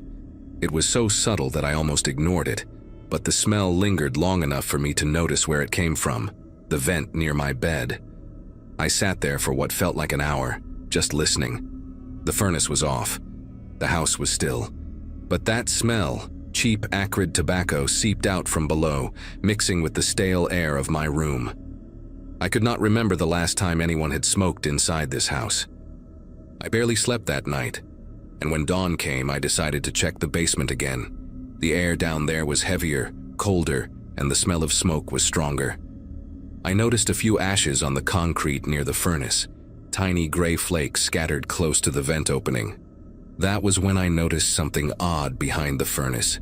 There was a narrow panel of metal, slightly misaligned. When I crouched and looked closer, I realized it was not part of the furnace at all, but a piece of sheet metal wedged over a small opening in the wall. Behind it, a dark void stretched deeper than I could see. I hesitated before pulling it aside. The sound of my own breathing filled the room. When I finally shifted the metal enough to look inside, a faint draft hit my face, cool and stale. The crawl space was cramped and uneven, with old insulation hanging like cobwebs. I shined my phone's flashlight in and saw a few things that made my chest tighten. A crumpled blanket, an empty can of beans, and a half-burned cigarette resting on a brick. Someone had been staying down there, watching, listening. I backed away slowly, not sure what to do next. I stood there, gripping the edge of the furnace, trying to wrap my head around what I was seeing. It was not just that someone had been living down there. It was that they had been close enough to hear everything I did. Every step, every door opening, every phone call. I thought about the faint sounds I'd brushed off for weeks. It all fit together now in the worst possible way. The vent outside must have been their entrance, hidden behind the shrubs near the side of the house. I never noticed it before because I hardly went back there. I backed away and called the police, my voice trembling as I tried to explain. The dispatcher told me to wait outside until officers arrived. Standing in the driveway, I could see the faint glow of my basement light through the small window near the ground. It was strange, knowing that someone might still be in there, maybe watching me from the shadows. When the officers finally arrived, they went inside with flashlights and weapons drawn. I heard one of them yell something, followed by the sound of boots pounding against the floor. They pulled out a man who looked like he had not slept in days. His clothes were filthy, and his eyes darted around like a cornered animal's. The officers said he had been sneaking in at night through the vent, hiding in that crawl space whenever I was home. There were food wrappers, cigarette butts, and even a small radio tuned to static. He had made himself comfortable in my walls, using the ducts to listen to me move from room to room. The realization made my chest feel hollow. I had been living above him, completely unaware, for who knows how long. After they took him away, I had every vent sealed and the crawl space welded shut. The house felt different after that. Quieter, but not in a peaceful way. Sometimes late at night, I still catch myself glancing toward the basement door, half expecting to see that faint yellow light seeping out again. It has been months since it happened, but I cannot shake the feeling that the silence in this house is not empty anymore. It feels like it is waiting, listening, just like he once did.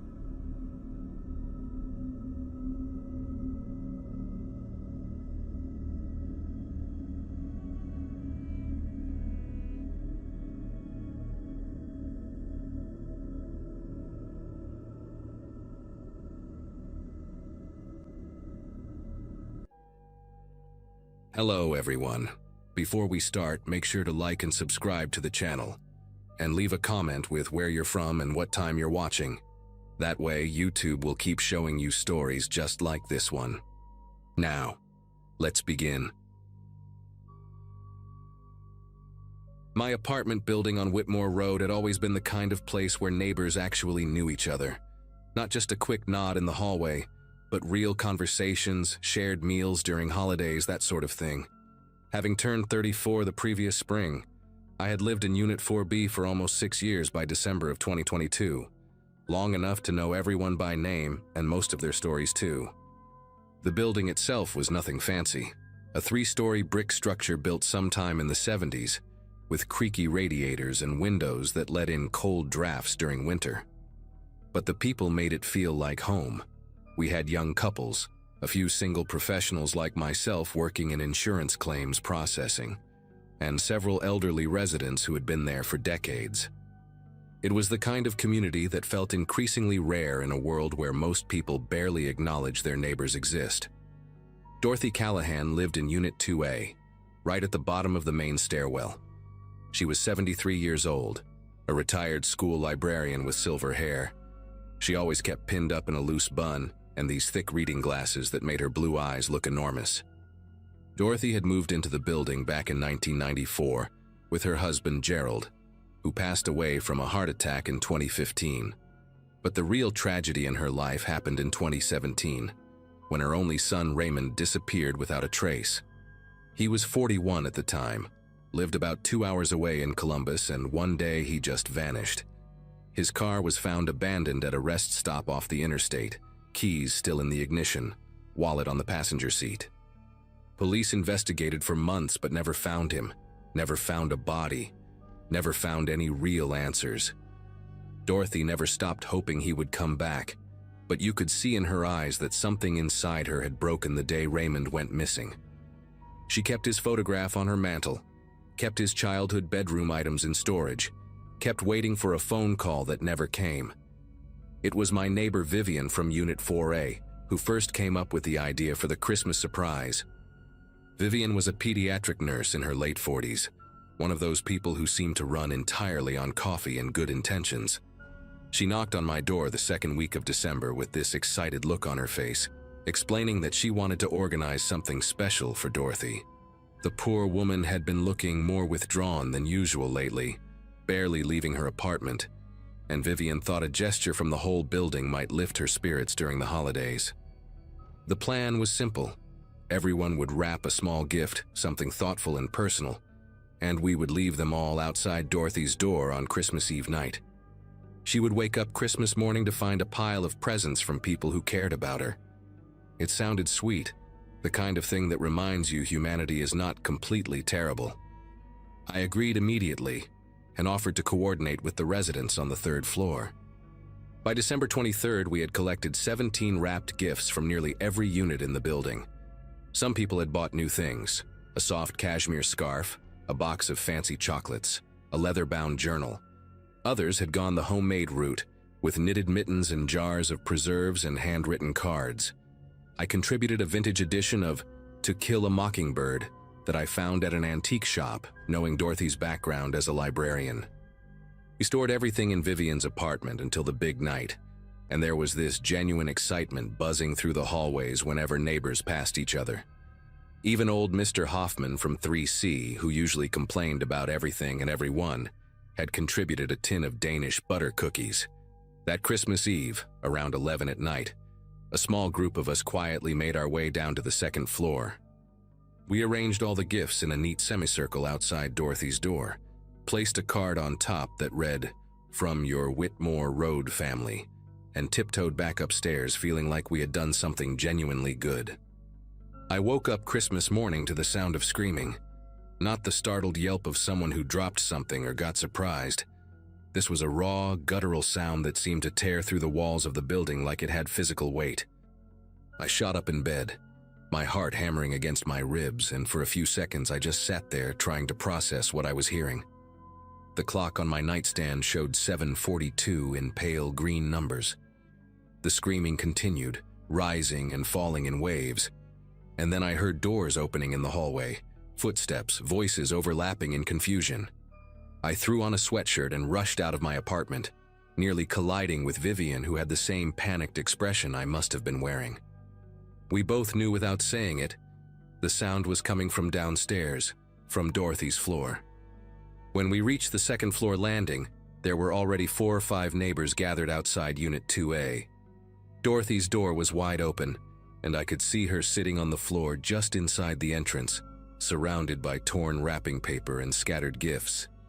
She was not screaming anymore, but making this horrible keening sound, rocking back and forth with her arms wrapped around herself. Her face was the color of old chalk, and there were tears streaming down her cheeks in two unbroken lines.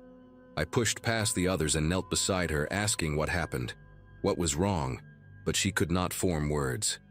She just kept pointing at something on the floor near the welcome mat, a rectangular box about the size of a shoebox, wrapped in plain brown paper with no bow or ribbon. The paper had been ripped open on one side, revealing a white cardboard container underneath. I did not understand at first, could not comprehend why this one package among all the others had reduced her to this state. Then I noticed the smell, faint but unmistakable, something chemical mixed with something organic, and my entire body went rigid with a primal kind of recognition that bypassed rational thought entirely. Vivian was the one who called 911.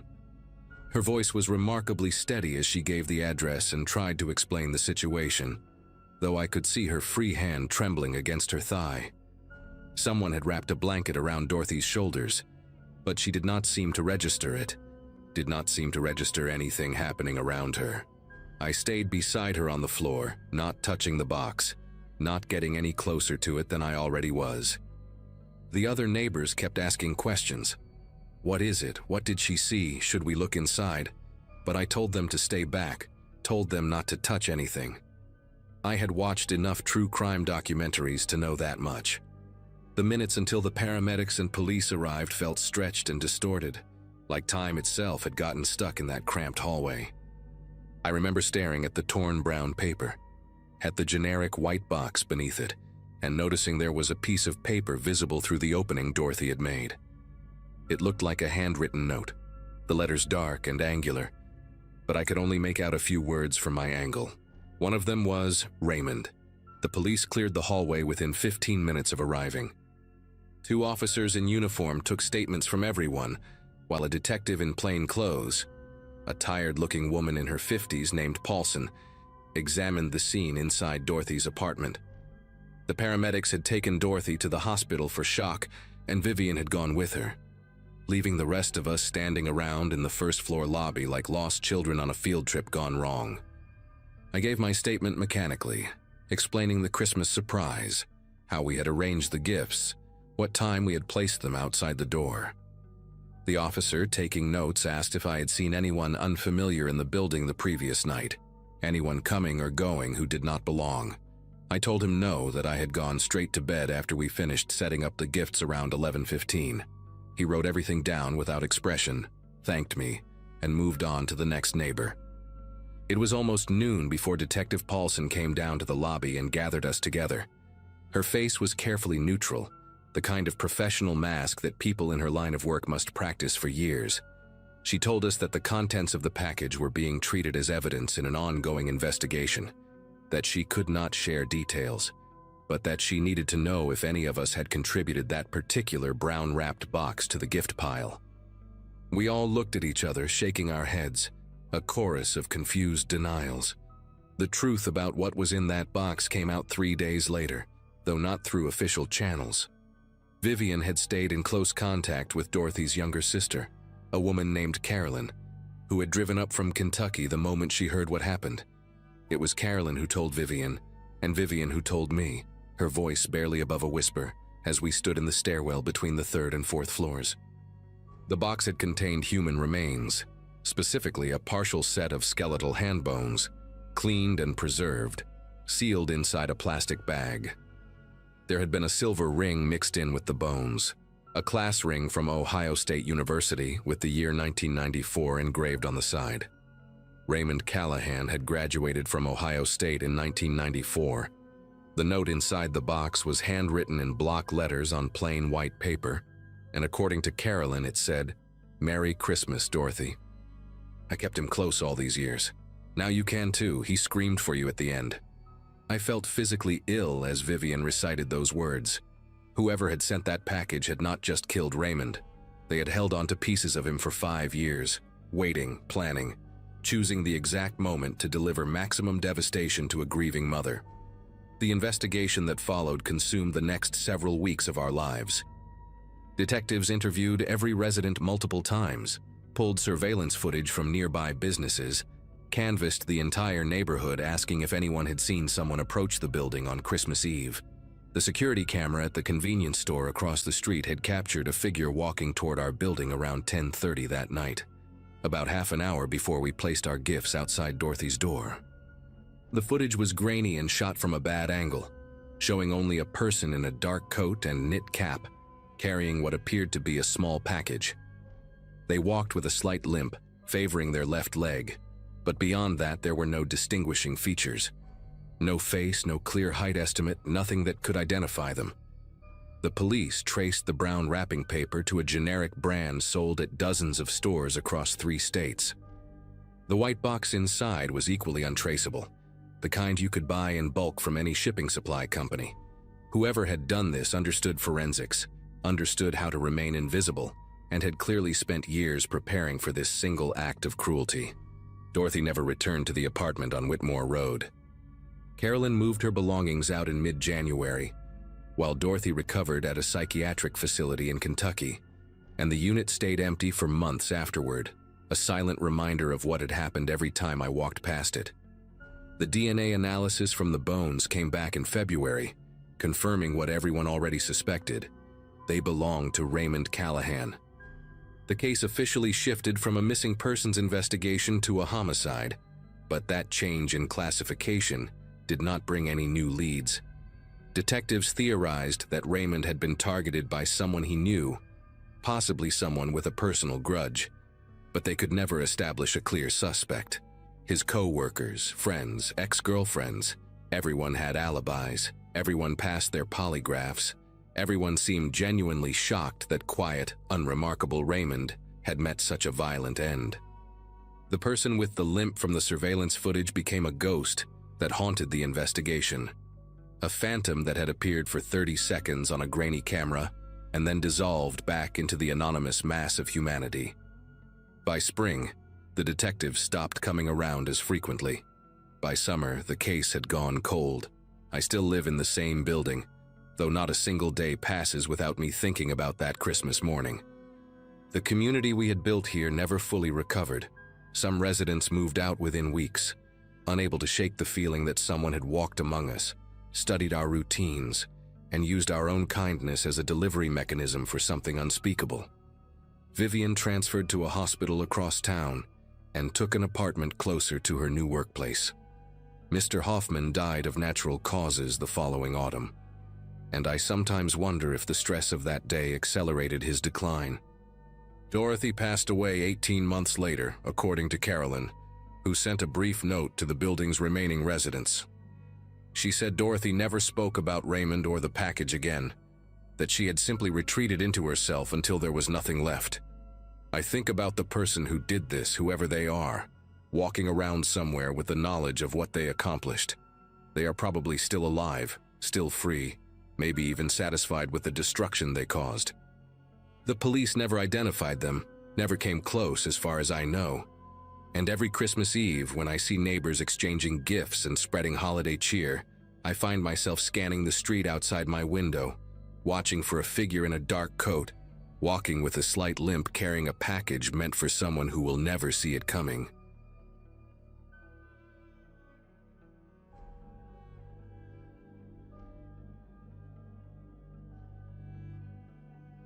On December 18, 2017, a judge sentenced Victor Holloway to 18 months in state prison, and I finally remembered what it felt like to exhale.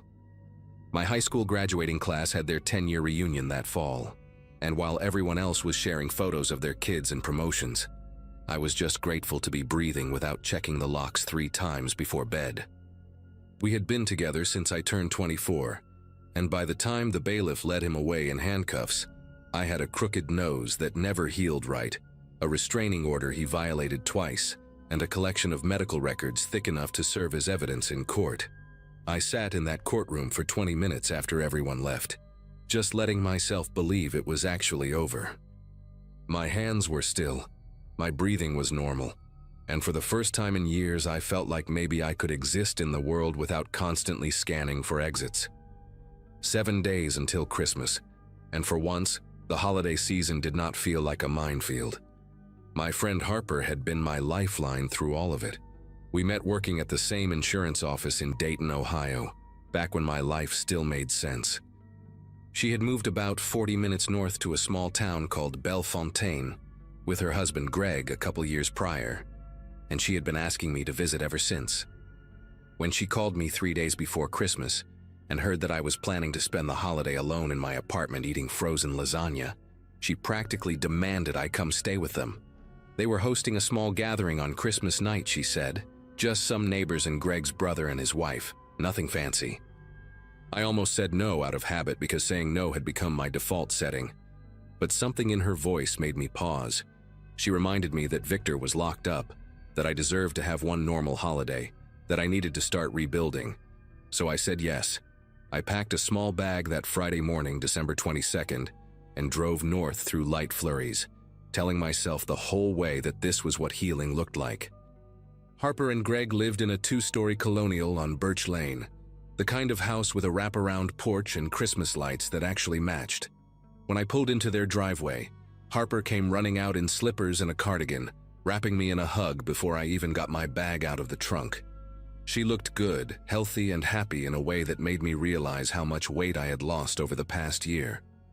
Greg waved from the doorway, holding their golden retriever by the collar so he would not bowl me over. The house smelled like cinnamon and pine, and there was a fire crackling in the living room. For the first 2 days, I did nothing but sleep, eat Harper's cooking, and watch terrible holiday movies on their couch. I did not check the windows. I did not sleep with my phone clutched in my hand. I did not flinch when Greg came around a corner unexpectedly. It felt like borrowing someone else's life, and I was terrified of how much I wanted to keep it.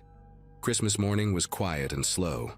Harper made French toast with powdered sugar, and we exchanged small gifts by the tree while snow fell outside. I gave her a scarf I had knitted during all those nights I could not sleep, and she cried a little when she unwrapped it because she knew what those stitches represented. Greg's brother Dennis arrived around noon with his wife Lydia, and they brought enough food to feed a small army. The neighbors started trickling in around 4, a retired couple named the Burks, and a younger woman named Mia who worked at the local library. By 6 o'clock, the house was warm and loud with conversation, and someone had put on a playlist of old Christmas songs that made everything feel golden and safe. I stood in the kitchen helping Lydia arrange appetizers on a platter, and I remember thinking that this was what normal people did. This was what holidays were supposed to feel like. I had almost forgotten. Around 7:30, I stepped out onto the back porch to get some air. The house had gotten warm with all the bodies and the fireplace going, and I needed a moment to myself. The backyard was small and tidy, bordered by a wooden fence that separated it from the neighbors. Snow had been falling steadily all evening, and everything was covered in a thick white blanket that muffled the world. I stood there with my arms wrapped around myself, breathing in the cold and watching my breath turn to fog. From inside, I could hear laughter and the muffled sound of Bing Crosby singing about a white Christmas. I was about to go back in when I noticed movement at the far end of the yard, near the gate that led to the side alley. It was dark back there, the porch light not reaching that far, but I could have sworn I saw a shape. A person, maybe, standing just beyond the fence.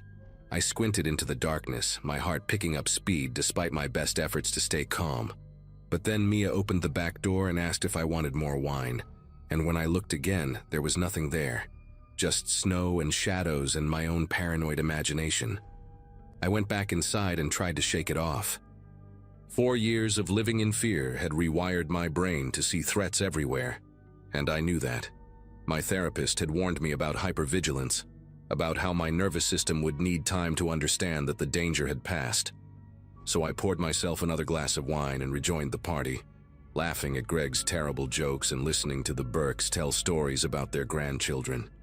But I kept drifting toward the windows. Every few minutes I would find myself standing near the front of the house, looking out at Birch Lane through the gaps in the curtains. The street was quiet and empty, lined with other houses decorated for the holiday, their windows glowing with warm light. Nothing unusual.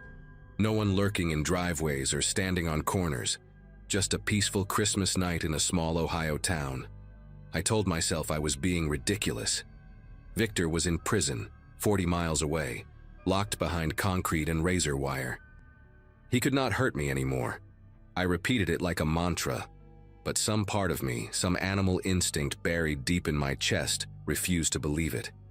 It was almost 9 when I saw him. I had wandered into the front room to grab my phone from my purse, and as I straightened up, I glanced out the window facing the street. There, across the road, standing perfectly still on the sidewalk in front of a dark house, was a man.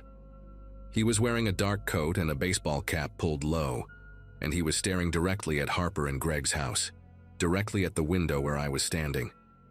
The streetlight behind him cast his face in shadow, but I knew that silhouette. I knew the way he stood with his shoulders slightly hunched, the way he held his hands in his pockets, the specific tilt of his head when he was watching me.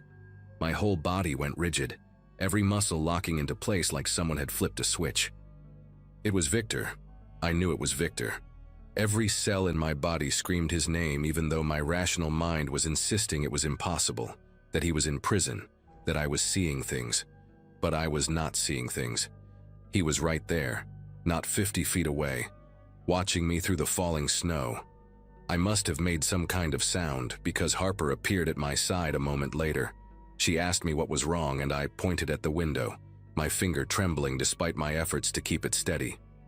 She looked, and I watched her face for the recognition, for the horror that I was feeling. But she just frowned and shook her head. She said she did not see anyone. I looked again, and the sidewalk was empty. Just snow and darkness and the faint glow of Christmas lights from the house across the street. Harper put her hand on my arm and asked if I was okay, and I could hear the concern in her voice, but also something else, something careful. She thought I was having some kind of episode, some trauma response, and maybe she was right. Maybe the stress of the holiday and being around so many people had triggered something. I apologized and said I was fine, just tired, just imagining things. She gave me a long look but did not push it. She suggested I go lie down for a bit, take a break from the noise. I nodded and headed upstairs to the guest room, but I did not lie down. I sat on the edge of the bed in the dark, watching the street through the window, my heart hammering against my ribs. 20 minutes passed, then 30. The party continued downstairs, and I could hear the muffled sounds of conversation and music drifting up through the floor. I told myself that if I did not see anything else, I would go back down and pretend everything was fine. I would chalk it up to exhaustion and too much wine and a brain that had been conditioned to expect danger around every corner. But then, at exactly 9:42 according to the clock on the nightstand, I saw him again. He had moved. He was no longer across the street but standing at the edge of Harper's property, right where the driveway met the sidewalk, partially hidden behind the old oak tree in the front yard. The streetlight caught him just enough for me to see that he had taken off his cap. His hair was shorter than I remembered, buzzed close to his skull, and even from this distance I could see he was smiling. Not a normal smile. The kind of smile he used to give me right before things got bad. The kind that said he knew something I did not, that he was enjoying my fear, that he had all the time in the world. I grabbed my phone and called 911. My voice was shaking so badly that the dispatcher asked me to repeat myself 3 times. I told her my ex was outside, that he was supposed to be in prison, that he had a history of violence and I was afraid for my life. She told me to stay inside, stay away from windows, and that officers were on their way. I went downstairs and pulled Harper into the kitchen, away from the other guests. I told her I had called the police, that I had seen Victor again, that he was on the property. Her face went pale, and for the first time she did not look at me like I was fragile or confused. She looked scared. Greg must have noticed something was wrong because he came in a moment later, and Harper quickly explained the situation in a low voice. He wanted to go outside and check, but I grabbed his arm and begged him not to. Victor had put 2 men in the hospital before we started dating, something I only found out later, and I could not stand the thought of Greg getting hurt because of me. We turned off the music and quietly told the other guests there was a situation, that the police were coming. that everyone should stay inside and away from the doors. The Burkes looked confused but compliant. Dennis kept asking what was going on, his voice too loud, and Lydia had to shush him. Mia pulled out her phone and started recording the front yard through the window, saying she wanted to get evidence if he showed up again. We all stood there in the living room, the Christmas tree lights blinking cheerfully in the corner, waiting for the sound of sirens. The police arrived in under 10 minutes, 2 cruisers with their lights flashing red and blue against the snow. I watched from the window as 4 officers got out and began searching the property with flashlights, checking behind the oak tree, walking the perimeter of the fence, shining their beams into the alley behind the house. They found footprints in the snow, fresh ones leading from the sidewalk to the oak tree, and then back toward the street, where they disappeared near a set of tire tracks. One of the officers, a woman with short gray hair and a calm, steady voice, came inside to take my statement. I told her everything, starting with who Victor was, and what he had done to me and when he was supposed to have been sentenced. She wrote it all down without interrupting, her expression neutral but not unkind. When I finished, she stepped outside to make a phone call. I could see her through the window, pacing back and forth on the porch, her breath visible in the cold air. She was on the phone for a long time. When she came back in, her face had changed. There was something tight around her eyes, something that looked a lot like anger barely held in check. She asked me to sit down, and I knew before she said anything that I had not been imagining things. She explained it slowly, like she was choosing each word with care. There had been an administrative error at the state facility where Victor was being held. Some kind of mix-up with paperwork related to a holiday release program that was supposed to apply only to non-violent offenders serving sentences under 6 months. Victor did not qualify on either count, but somehow his name had ended up on the list.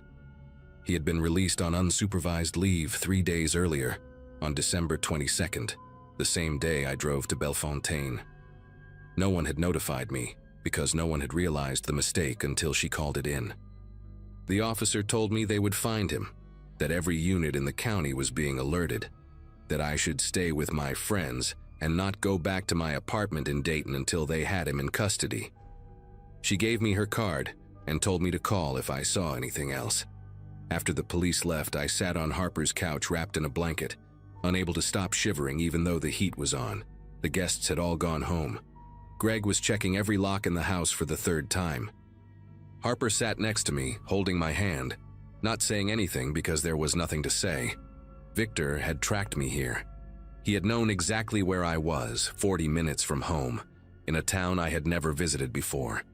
The officer mentioned later, when she called to update me, that they found a tracking app on his phone when they finally arrested him 2 days later at a gas station outside Columbus. He had installed something on my phone months ago, before the trial, and I had never known. He had been watching me the whole time, even from prison, even on Christmas. I still have the same phone number because the police said changing it would not matter, that men like Victor always find another way. Sometimes I think about that night, about how close he was, about what might have happened if I had stepped outside alone, or if the police had taken longer to arrive. I do not have an answer for why he did not try to come inside. Maybe he was waiting for me to be alone. Maybe he just wanted me to know he could reach me whenever he wanted. I moved to a different state 6 months later, and I have not been back to Ohio since. I still check the locks 3 times before bed. Some habits, it turns out, are there to keep you alive.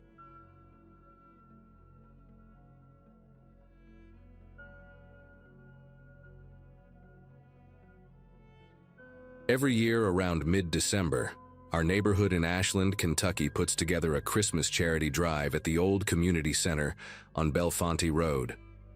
My wife Carla and I had been volunteering for about 3 years straight, and by 2023, we pretty much knew everyone involved.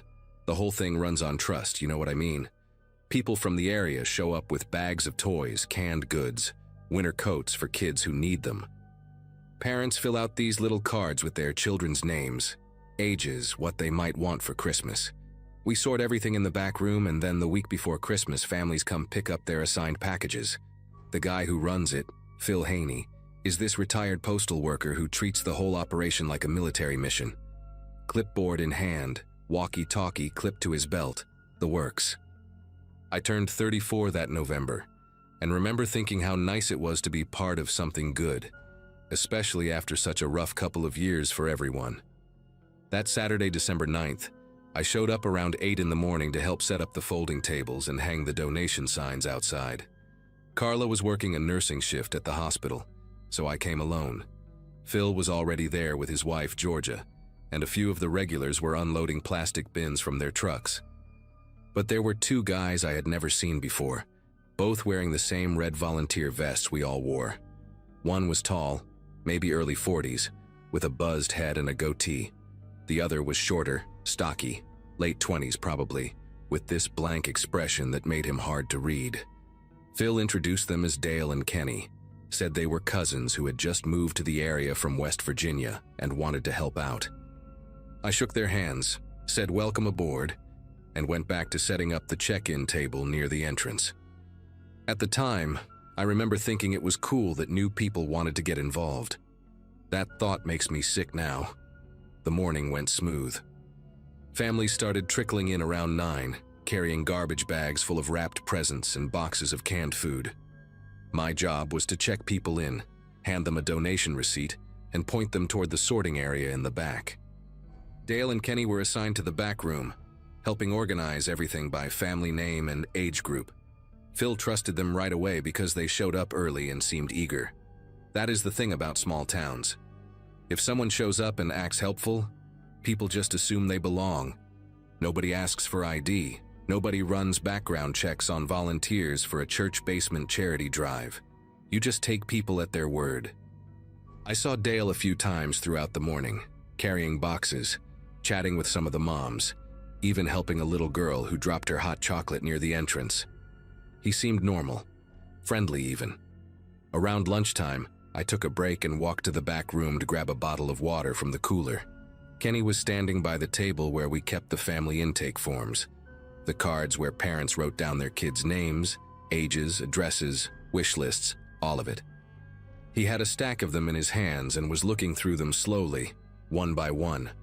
When he noticed me, he put them down quick and said he was just trying to figure out the sorting system. I told him the forms stay at the front desk with me, that we only use the colored tags in the back. He nodded, apologized, handed me the stack. His fingers were cold when they brushed mine, and he walked away without another word. I did not think much of it then. Maybe he was just confused about the process, but later, when everything came out, I kept replaying that moment.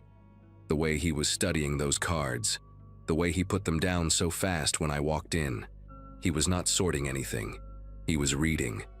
The rest of the day moved fast.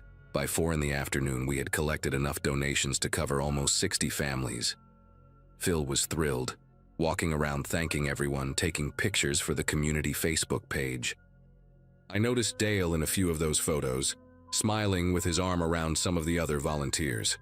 Kenny stayed in the background mostly, helping load boxes into the storage closet where we kept everything until distribution day. Around 5, people started heading home. I was packing up the check-in table when I realized the intake forms were not in the folder where I left them. I searched the table, checked under the chairs, asked Georgia if she had moved them. She had not. I found the folder 10 minutes later, sitting on a shelf in the storage closet, tucked behind a stack of coat donations. I assumed someone had misplaced it during the chaos. The forms were all there, so I did not make a big deal about it. I put them in my bag and brought them home like I always did, so I could enter the information into our spreadsheet for distribution day. Carla asked me how the event went when she got home from her shift.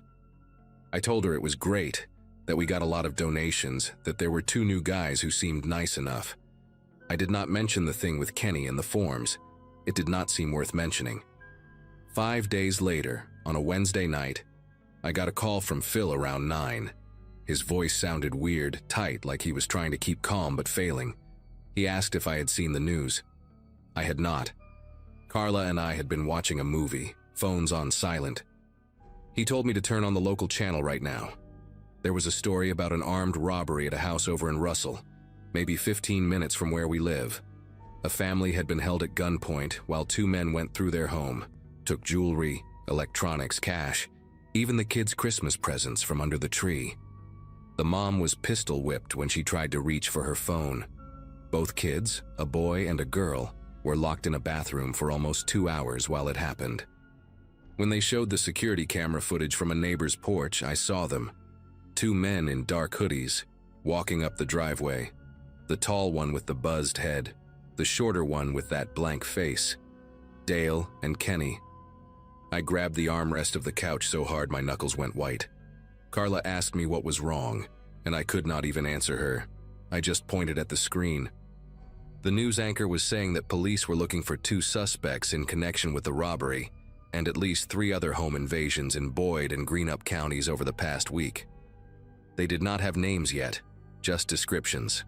White males, one tall with a shaved head, one shorter and heavyset, armed and dangerous. Do not approach. I sat there for a long time after the segment ended, just staring at the TV while some commercial played. My wife kept asking me what was going on, and finally I told her. I told her about the 2 guys at the charity drive, about Kenny going through the intake forms, about the folder ending up in the storage closet. She went pale. She asked if I was sure, and I said I was as sure as I could be without seeing their faces up close on that footage. But it was them. The way they moved, the height difference, even the way the shorter one walked with his shoulders hunched forward. I called Phil back and told him what I thought. He said he had been thinking the same thing since he saw the news. He had already called the police. The next morning, 2 detectives came to our house before I left for work. They sat at our kitchen table and asked me to describe everything I could remember about Dale and Kenny. What they looked like, what they said, how they acted, where they spent most of their time during the event. I told them about the forms, about finding Kenny with them, about the folder being moved. One of the detectives, a woman with short gray hair named Booth, wrote everything down without looking up. The other one, a younger guy, asked if we had any photos from the event. I remembered the pictures Phil took for the Facebook page. We pulled them up on my laptop right there at the table. There they were, both of them, smiling in their red volunteer vests like they belonged. Dale had his arm around Georgia in one shot. Kenny was in the background of another, standing near the toy donation bin, hands in his pockets. Detective Booth asked me to send her every photo we had. She also asked for the intake forms, the ones with all the family information. When I handed over the folder, she looked at it for a long moment, and then put it in an evidence bag without saying a word. I knew right then that those forms were how they picked their targets. Over the next few days, more details came out. The family in Russell was not random. The dad worked night shifts at a chemical plant, which meant the mom was home alone with the kids most evenings. They had listed 2 children on their intake form, ages 7 and 9, and requested winter boots and a gaming console. The address was right there on the card, along with a phone number. Police confirmed that at least 2 other families hit in the robbery spree had also participated in our Christmas drive. One lived in Flatwoods, about 10 miles east. The other was in Worthington, a small neighborhood near the river. Both had filled out the same intake forms. Both had been robbed while the husband or father was away at work. The men knew exactly when to strike because the forms asked about household size and work schedules, questions we included so we could coordinate delivery times. We never imagined someone would use that information to figure out when a home would be most vulnerable. I kept thinking about all the hands that touched those forms, all the families who trusted us with their personal details. And those 2 men, standing right there in our community center, wearing our vests, learning everything they needed to know. The police released their real names a week later. Dale was actually Martin Creech, 43 years old, with a record for burglary and aggravated assault going back to 2011. Kenny was his nephew, Cody Blevins, 26, with 2 prior arrests for breaking and entering. They had been using the charity circuit for months, apparently, volunteering at donation drives and food banks across 3 counties to gather information on families in need. Families who were already struggling, who had already been through hard times, who thought they were receiving help. The police found a notebook in their motel room with names, addresses, work schedules, Even notes about which houses had dogs or security cameras. It was all written out like a shopping list. When I heard that, I had to step outside and sit on my porch for a while because I could not breathe right. I kept seeing Kenny standing at that table, flipping through those cards with his cold fingers, memorizing every detail while the rest of us carried boxes and smiled for pictures. They caught Martin Creech 3 days before Christmas at a gas station near Huntington, just across the West Virginia border. He tried to run, but did not get far. Cody Blevins turned himself in 2 days later after his face was all over the local news, and someone recognized him at a laundromat. Both of them are in custody now, facing multiple charges including armed robbery, assault, and unlawful imprisonment.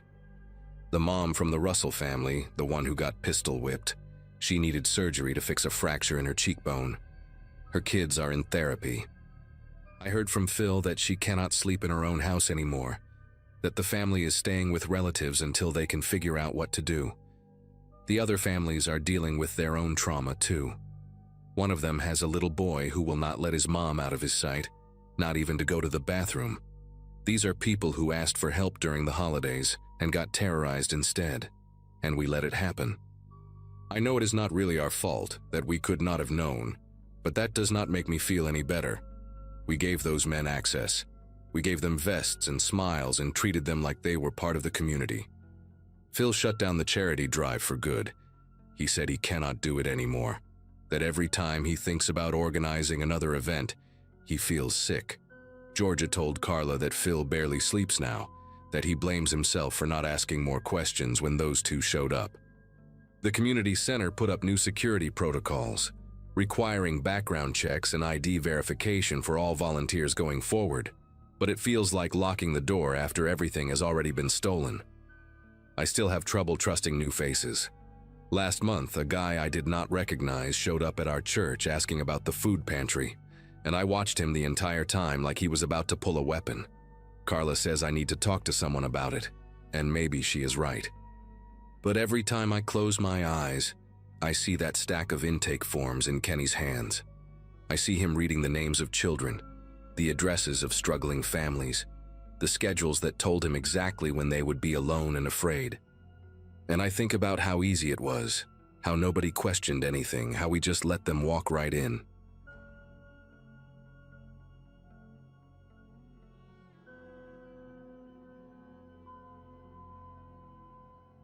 Some memories sit inside you like stones, heavy and permanent, impossible to move even when you desperately want to.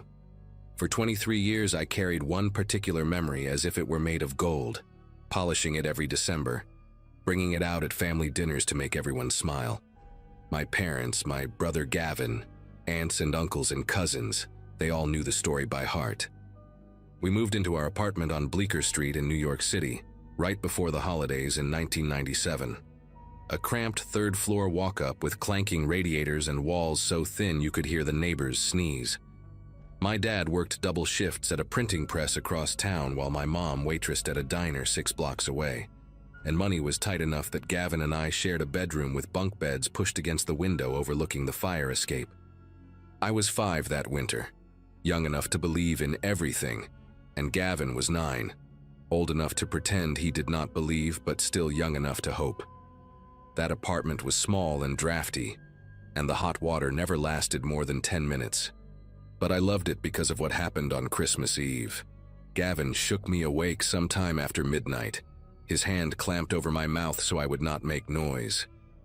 I remember the feeling of his fingers cold against my lips, the way his eyes were wide and shining in the dim light from the street outside. He pulled me out of my bottom bunk and dragged me to the window, pointing at something on the fire escape with a trembling finger.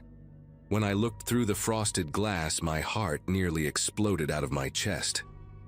There was a man climbing down from the 4th floor, dressed in a full Santa Claus suit, red and white with black boots and everything. He moved carefully on the metal grating, one hand gripping the railing, and when he turned his head and saw us watching through the window, he stopped. I remember every detail of that moment with perfect clarity, the way the cold radiated off the glass, the sound of Gavin breathing fast beside me, the distant wail of a siren somewhere in the city. Santa looked right at us and smiled beneath his fake white beard. Then he raised one gloved hand and waved, slow and deliberate, before pressing a finger to his lips. "Stay quiet. Keep the secret." Gavin and I dove back into our beds and pulled the covers over our heads, giggling so hard we almost woke our parents. We had seen Santa Claus. We had actually seen him. It was the most magical moment of my entire childhood. The next morning we told our parents everything, tripping over each other's words in our excitement, describing the red suit and the wave and the finger pressed to his lips. My mom laughed and said Santa must have been running behind schedule and decided to use the fire escape as a shortcut. My dad ruffled my hair and told me I was lucky, that most kids never got to see the real thing. Neither of them seemed surprised or concerned, which only confirmed what Gavin and I already believed. Santa was real. He visited our building, and we were special enough to catch him in the act. That story became a cornerstone of our family mythology. Every Christmas for the next 2 decades, someone would bring it up. "Remember when the boys saw Santa on the fire escape? Remember how excited they were?" It spread to extended family, to friends, to co-workers at holiday parties. I must have told that story 100 times, adding little details here and there, embellishing the magic until it shone like a polished gem. The way his beard looked so real, the twinkle in his eye, the snow that started falling right after he disappeared down the ladder. Some of those details were invented over time. I know that now. But the core of the memory remained solid and unshakable. Gavin moved to Seattle after college, and we drifted apart the way siblings sometimes do, exchanging texts on birthdays and phone calls on holidays, but not much else. My parents stayed in that same apartment on Bleecker Street for almost 15 years before finally relocating to a retirement community in New Jersey. Life moved forward, and the Santa story became one of those family legends that everyone knows but nobody thinks about too deeply.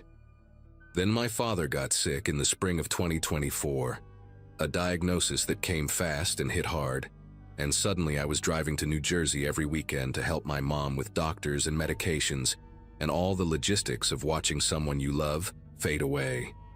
It was during one of those long afternoons at their new place, sitting in the living room while my dad slept in the next room, that my mother said something that changed everything. She was looking at old photo albums, pausing on pictures from that first apartment, and she said, almost to herself, "I always wondered if we did the right thing, not telling you boys what really happened that night." I asked her what she meant, and she looked at me with this strange expression, like she was weighing something heavy in her mind. And then she shook her head and said, "It was nothing, just an old woman rambling." But I could not let it go. Something about her tone, the way she avoided my eyes after she said it, told me this was not nothing. I pressed her, gently at first, then more insistently as she kept deflecting. Finally, she put down the photo album and folded her hands in her lap the way she always did when she was about to say something difficult. She told me that on Christmas morning in 1997, the morning after Gavin and I saw Santa on the fire escape, there had been police officers in the building. 2 detectives in plain clothes going door to door, asking residents if they had seen or heard anything unusual during the night. My parents spoke to them in the hallway while Gavin and I were distracted with our presents, and the detectives told them something that made my mother grip the doorframe to keep from falling. A woman on the 4th floor, directly above our apartment, had been attacked in her home sometime after midnight. She was an elderly widow named Estelle Marino, who lived alone and kept to herself. Someone had broken into her apartment through the window, beaten her badly, and stolen everything of value they could carry. She survived barely and was taken to the hospital in critical condition. The detectives asked if my parents had seen anyone on the fire escape, anyone unusual in or around the building. My mother said she almost told them about what Gavin and I had seen. The man in the Santa suit climbing down from the 4th floor right around the time the attack must have happened. But my father stopped her. He pulled her aside and whispered that we were just kids, that it was Christmas, that telling us the truth would destroy something precious and innocent in us that we could never get back. The detectives had other leads, other witnesses, and they did not need 2 little boys to crack the case. So my parents said nothing. They smiled and shook their heads and closed the door, and they spent the next 27 years watching us tell that story at every family gathering, never once letting on what they knew. My mother's voice was shaking by the time she finished, and there were tears running down her cheeks. She said she had wanted to tell us so many times, especially after Estelle Marino died from her injuries a few weeks later. But the moment never seemed right. And then years passed and it became easier to just let the lie stand, to let us keep our magical memory of Santa on the fire escape. She asked me if I could ever forgive her. I did not know what to say. I just sat there, feeling something cold and dark spreading through my chest, rewriting every warm memory I had ever attached to that night. I drove home that evening in a daze, barely seeing the road in front of me. My mind kept circling back to that moment at the window, replaying it over and over with this new terrible context layered on top. The man in the Santa suit had just finished beating an elderly woman nearly to death. His gloves, the ones he waved at us with, might have still had her blood on them. The smile beneath the fake beard was not the smile of a jolly gift-giver making his rounds. It was the smile of a predator who had just gotten away with something monstrous. And the finger pressed to his lips, that gesture I had treasured for so long, was not a playful request to keep the Christmas magic secret. It was a warning. Stay quiet. Do not tell anyone what you saw. Two little boys in their pajamas, witnesses to his escape, and he had silenced us with nothing more than a wave and a smile. The thought made me pull over to the side of the highway and sit there for a long time, gripping the steering wheel, trying to breathe through the tightness in my chest. When I got home, I called Gavin in Seattle and told him everything. There was a long silence on the other end of the line after I finished, and then he said something that made my throat close up. He said he had always known on some level that something was wrong about that night. He was 9 years old enough to notice things I was too young to catch. He remembered hearing strange sounds from the floor above us earlier that evening, thumping and scraping that he assumed was just the neighbors moving furniture. He remembered how the man on the fire escape had moved, not with the cheerful energy of someone playing Santa, but with the careful, deliberate steps of someone trying not to make noise. And he remembered the look in the man's eyes when he spotted us at the window, that split second before the smile appeared, when there was something else there entirely. Gavin said he had buried all of that because the alternative explanation was too good to question. Santa Claus, real and magical, right outside our window. What kid would choose to see anything else? But now, with the truth finally spoken out loud, all those buried details were rising to the surface like bodies in a lake. I spent the next few weeks researching everything I could find about Estelle Marino and what happened to her. The internet did not have much, but I found some old newspaper archives through the public library that mentioned the case. She was 73 years old, a retired seamstress who had lived in that building for over 40 years. The article described the attack as particularly brutal, noting that the intruder had used a heavy object, possibly a lamp or a bookend, to strike her multiple times in the head. She had been found the next morning by her daughter, who came to pick her up for Christmas dinner, and discovered her lying unconscious in a pool of blood near the window. The police suspected the attacker had entered and exited through the fire escape, likely wearing a disguise to avoid being recognized by neighbors. They never caught him. The case went cold within a year, filed away with thousands of other unsolved crimes in a city that had too many to count. Estelle Marino died on January 15, 1998, from complications related to her injuries. She never regained consciousness to identify her attacker. Reading those articles made something shift inside me that I cannot quite explain. All my life I had thought of that night as a gift, a rare and precious brush with something magical. Now I understood that I had been inches away from a killer, separated by nothing but a pane of frosted glass. He could have opened that window. He could have come inside. Two little boys alone in their bedroom in the middle of the night, our parents asleep down the hall, completely unaware that a violent criminal was standing right outside our room. I thought about all the times I had told that story, smiling and laughing, describing the joy and wonder I felt when Santa waved at me.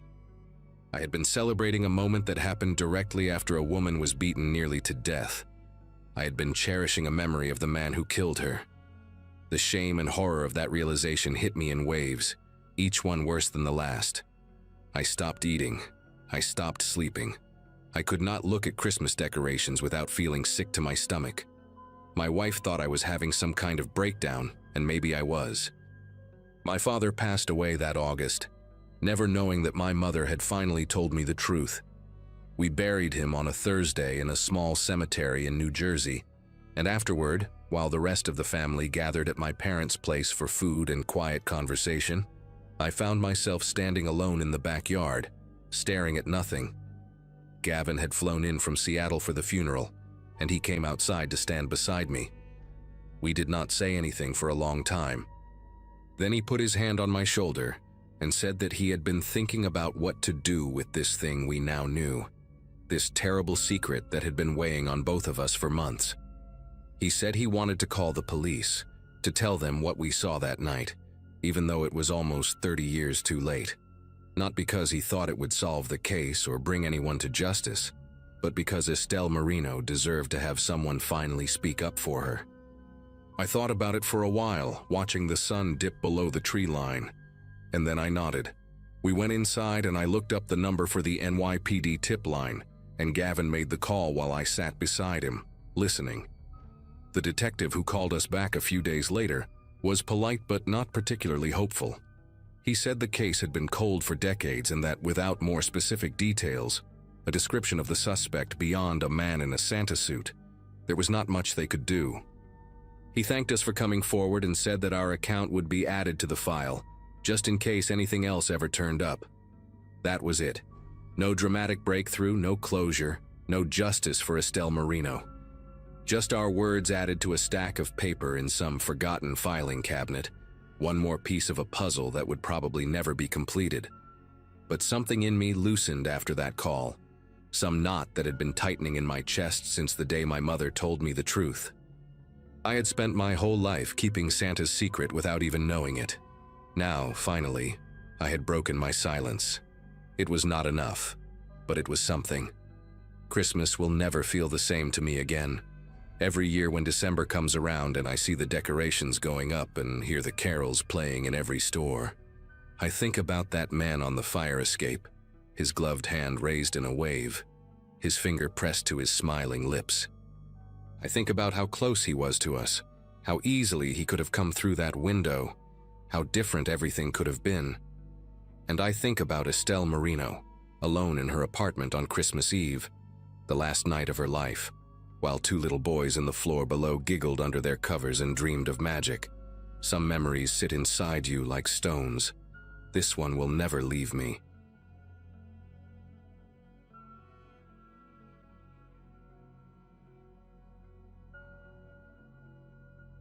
Hannah was triple-checking the thermostat when I spotted him through the living room window. A guy in a full Santa Claus costume, walking down our sidewalk with a big red velvet bag over his shoulder, waving at neighbors like he owned the place. We live in this quiet subdivision outside Charlotte, North Carolina, the kind of neighborhood where people still put up inflatable snowmen and string lights along their gutters every year. My wife and I were about to hit the road for her parents' house in South Carolina, a 5-hour drive we made every Christmas since we got married. I had turned 34 that October, and after 6 years of making that trip, the routine was pretty much automatic by then. Pack the car, set the timers on the lights, adjust the heat, lock up, and go. That Saturday morning, 2 days before Christmas Eve, everything felt normal. The sun was bright, the frost was melting off the grass, and Santa was making his rounds. He looked completely authentic, and I mean that. Red suit with white fur trim, shiny black boots, a thick white beard that could have been real for all I knew. He had a friendly face, the kind of guy who looked like he genuinely enjoyed playing the part. I watched him hand a candy cane to one of the Lawson kids from 3 houses down, then pose for a photo with their mom holding up her phone. Other neighbors were outside too, grabbing Amazon boxes from their porches or hanging last-minute decorations, and everyone seemed happy to see him. I figured he was doing some kind of charity thing, maybe from one of the churches on the main road, or a local business trying to spread holiday cheer.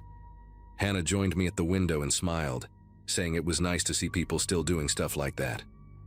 We stood there for maybe a minute, watching him move down the street, completely oblivious to what he was actually doing.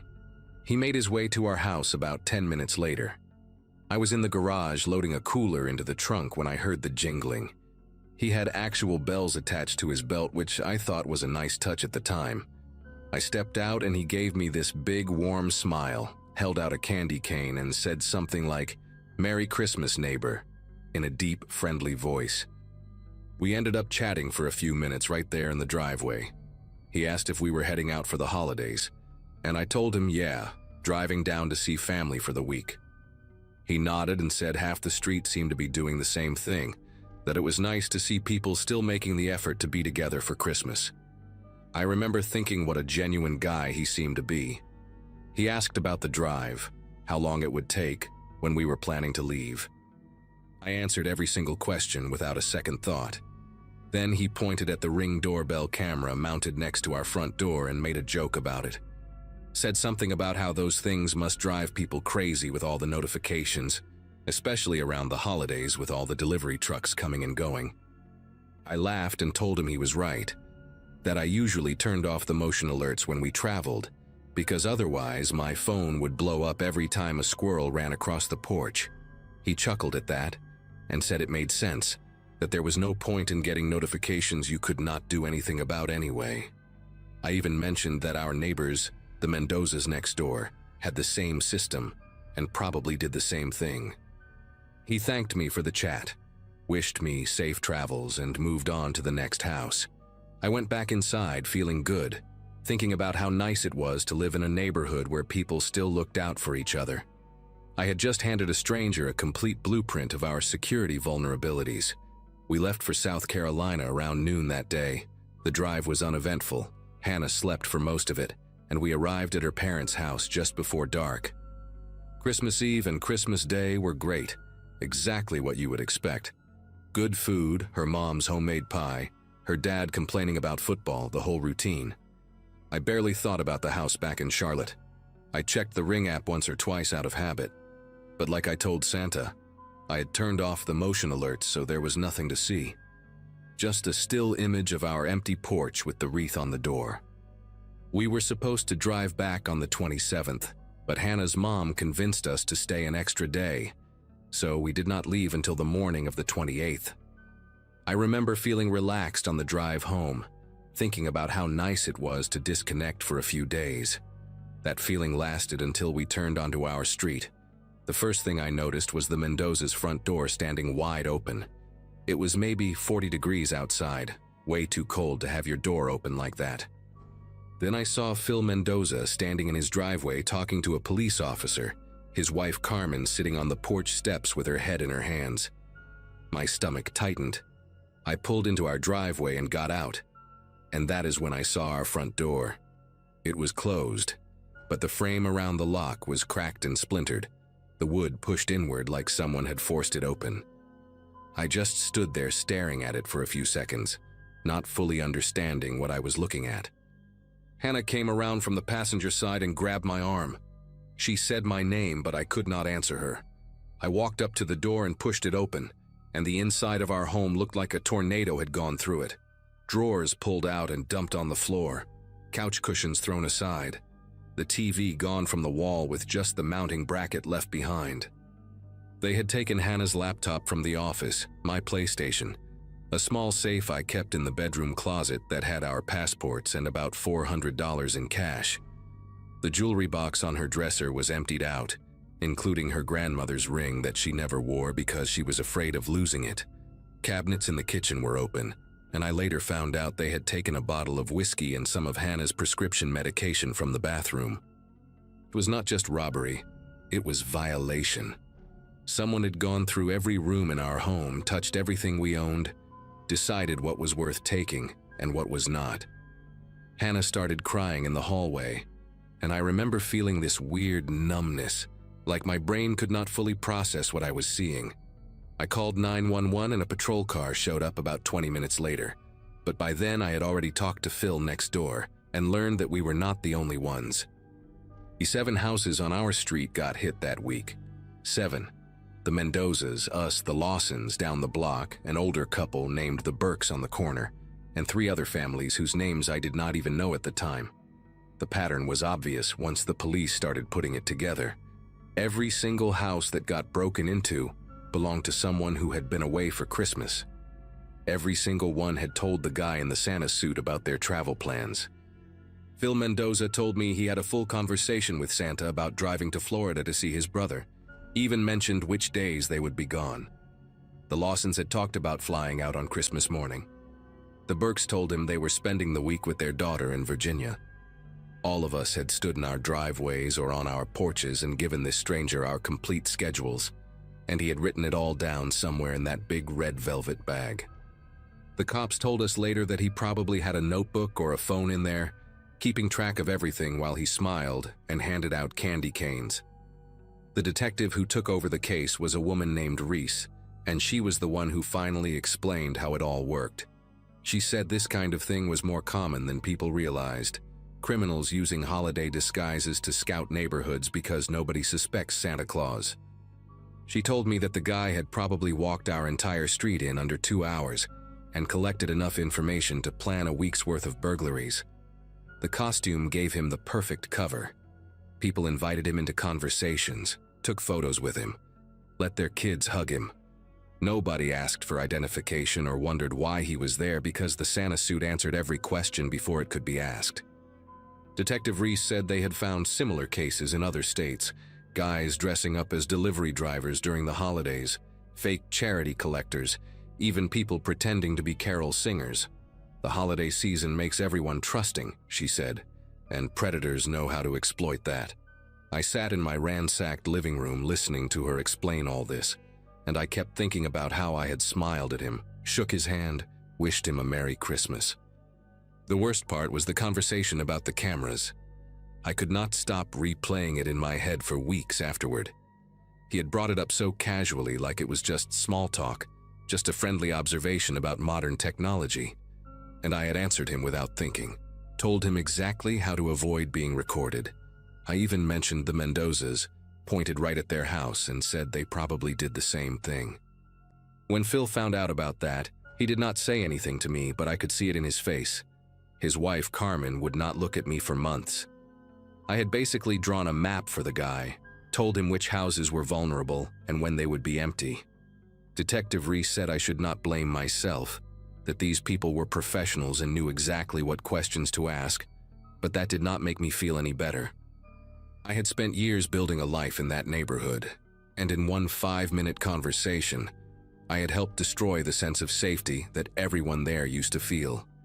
They never caught him. That is the part that still keeps me up at night sometimes. Detective Reese called me a few times over the following months with updates, but they never led anywhere. A couple of neighbors had taken photos with him, but the beard and the hat and the glasses he was wearing made identification almost impossible. One of the Lawson kids had a picture where you could see part of his face, but it was blurry and taken from a low angle. The police checked pawn shops, online marketplaces, anywhere stolen goods might show up, but nothing from our street ever surfaced. Whoever this guy was, he knew what he was doing. He probably sold everything out of state, or had connections that kept the stuff off the radar. The detective told me these operations were sometimes run by organized groups who targeted multiple neighborhoods across different cities during the holidays. Our street was just one stop on a longer route. That thought made it even worse somehow, knowing that we were not special, that we were just easy marks on a list. It has been almost 2 years now, and I still think about it more than I should. We got new locks, a better security system, cameras that stay on no matter what. I do not turn off the alerts anymore, even when we travel. Hannah says I have become paranoid, and maybe she is right, but I cannot help it. Every December, when the decorations go up and the holiday spirit takes over, I find myself watching the street a little more carefully. I see a Santa at the mall or ringing a bell outside a store, and my chest gets tight. I know most of them are just regular people doing a job or volunteering their time, but I also know that one of them might not be. That is what he took from me, more than the TV or the PlayStation or the cash in the safe. He took the part of me that used to trust strangers during the holidays, The part that believed a man in a red suit handing out candy canes could only have good intentions. I do not think I will ever get that back.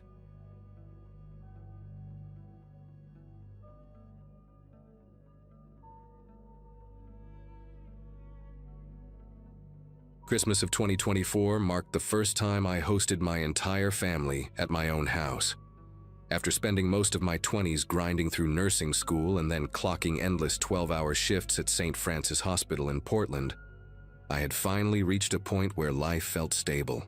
My husband Victor and I had bought our first house 6 months earlier, a beautiful 2-story Craftsman on Birchwood Lane, and inviting everyone over for Christmas Eve dinner felt like a rite of passage.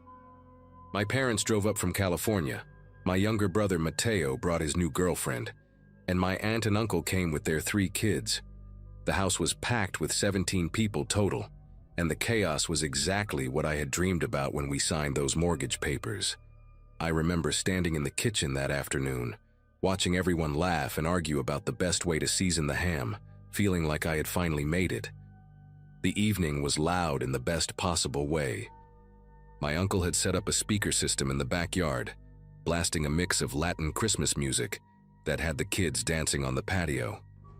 Victor was in charge of the grill, turning over carne asada while my dad supervised with a beer in hand and unsolicited advice on his lips. Inside, the TV was playing a holiday movie that nobody was watching, and the kitchen radio competed with its own stream of carols. Fireworks had started early in our neighborhood. Our neighbors on both sides were the type to begin celebrations at sundown, and the constant pop and crackle of explosions had become background noise. I did not mind the symphony of sounds. It felt festive, alive, like our little house had a heartbeat. What I did not realize then was how effectively all that noise would mask everything else. Around 8 in the evening, after we had finished the main course and everyone was scattered between the kitchen and the backyard picking at leftovers, I decided to stay behind in the living room to clean up. Plates were stacked on the coffee table, napkins crumpled on the couch, and someone had spilled red wine on the armrest of my favorite chair. I told Victor I would handle it while he kept the guests entertained.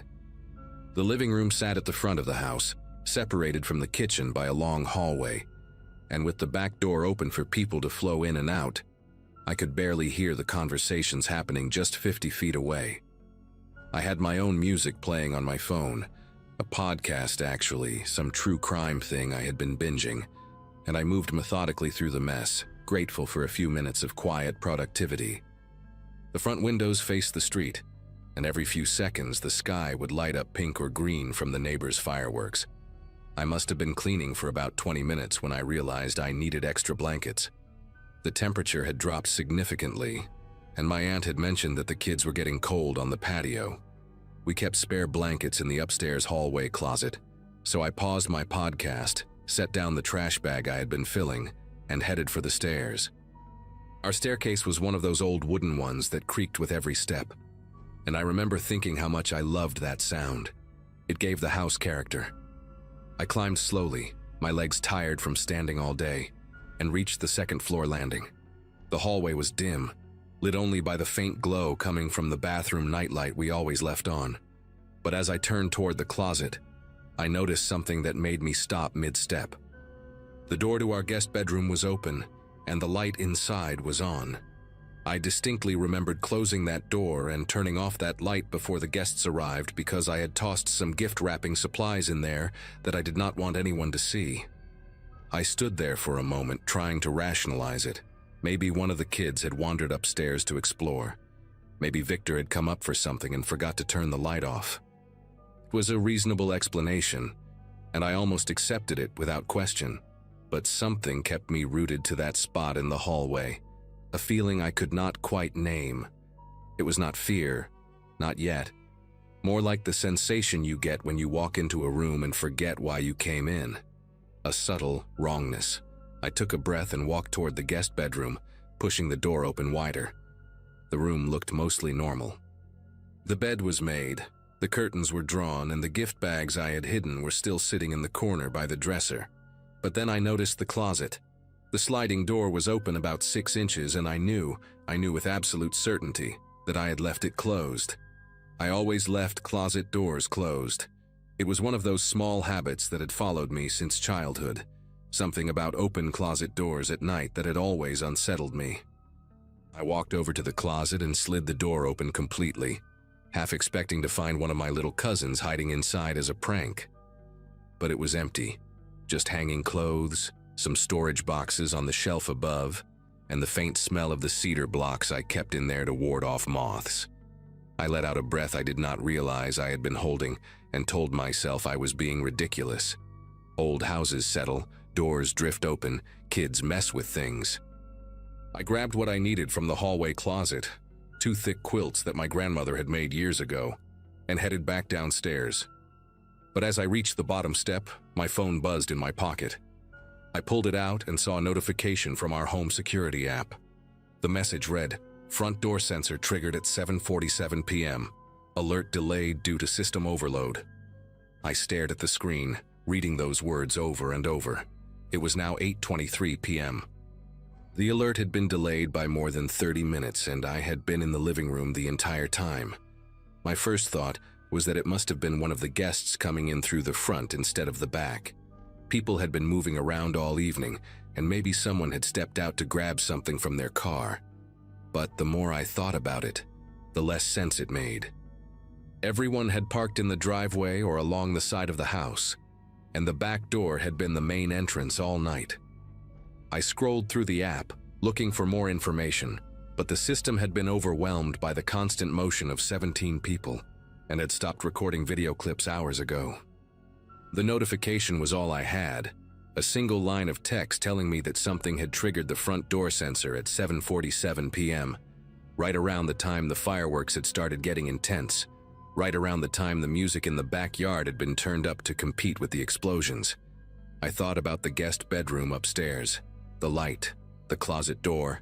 The timeline clicked into place in my head like puzzle pieces I did not want to see connected.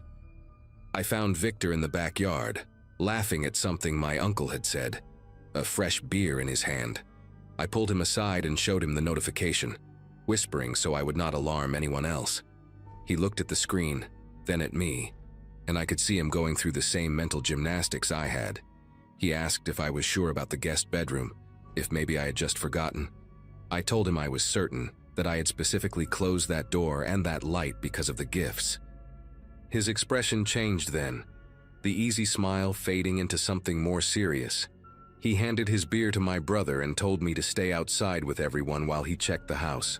I wanted to argue, wanted to go with him, but he was already walking inside before I could respond. I stood there on the patio, surrounded by my family, watching the back door close behind him, and I have never felt more afraid in my own home. The kids were still dancing, my mom was pouring more wine, and the fireworks kept screaming into the sky, and all I could do was count the seconds until Victor came back. He was inside for what felt like an eternity, but was probably only 4 or 5 minutes. When he came back out, his face was pale and he was holding his phone to his ear. He walked straight to me and spoke quietly, his voice tight in a way I had never heard before. He told me he had found the window in our bedroom unlocked and cracked open about 2 inches. We never opened that window because the latch was broken and it would not stay up on its own. We had been meaning to fix it for months. Someone had propped it open from the inside with one of my hardcover books from the nightstand. He said he had also found muddy footprints on the carpet near the window, faint but visible, leading from the window toward the bedroom door. Whoever had been in our house had gone out through that window, probably when they heard me coming up the stairs. Victor was already on the phone with 911, and within 10 minutes there were 2 police cruisers parked in front of our home, their red and blue lights mixing with the colors of the fireworks still exploding overhead. The officers searched the entire house while my family huddled in the backyard, confused and frightened. My mother kept asking what was happening, and I could not bring myself to explain it fully, not yet. The police found more evidence that made my legs feel weak. There were scuff marks on the exterior wall beneath our bedroom window, suggesting someone had climbed down in a hurry. In the guest bedroom closet, the one I had checked and found empty, they discovered a small backpack wedged behind the storage boxes on the upper shelf, a spot I had not thought to look. Inside the backpack were zip ties, a roll of duct tape, a pocket knife, and a flashlight. The officer who showed it to me had this look on his face, a mixture of professional detachment and something like pity. He said it appeared that whoever entered our home had planned to wait, possibly for hours until the house was quiet and everyone was asleep. The realization hit me like a physical blow. While I had been cleaning wine stains off my furniture, someone had been hiding 15 feet above my head, listening to my podcast playing through my phone, waiting. The investigation that followed revealed something even more disturbing.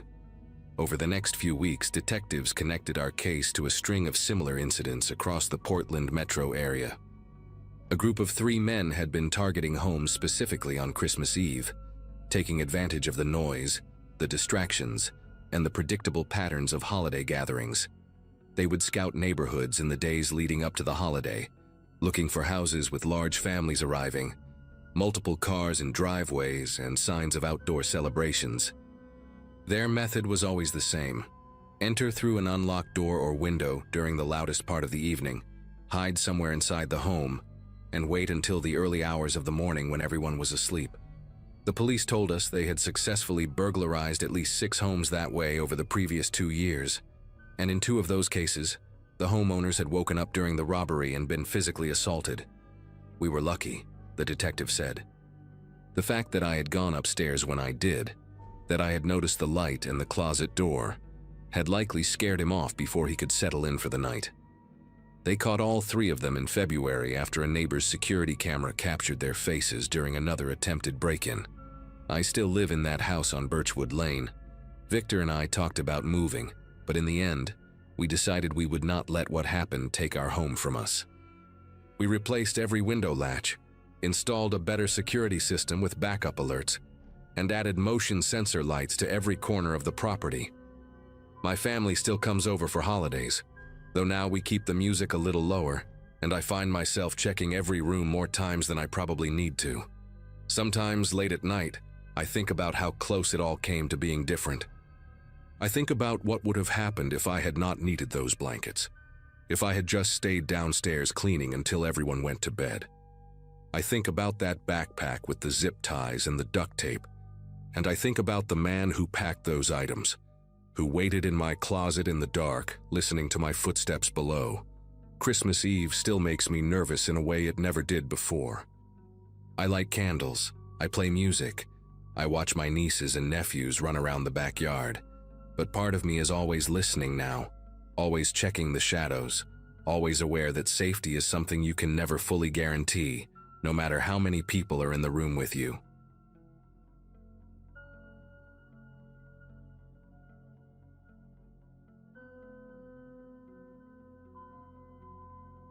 Christmas Eve found me living alone in a rented farmhouse far from town, the kind of place people only pass if they're lost or looking for trouble. At that point in my life, isolation felt safer than company, and I'd chosen that house because the nearest neighbor was almost a mile away. Work had slowed down for the holidays, so the plan was simple: heat up leftovers, keep the lights low, and let the night pass quietly.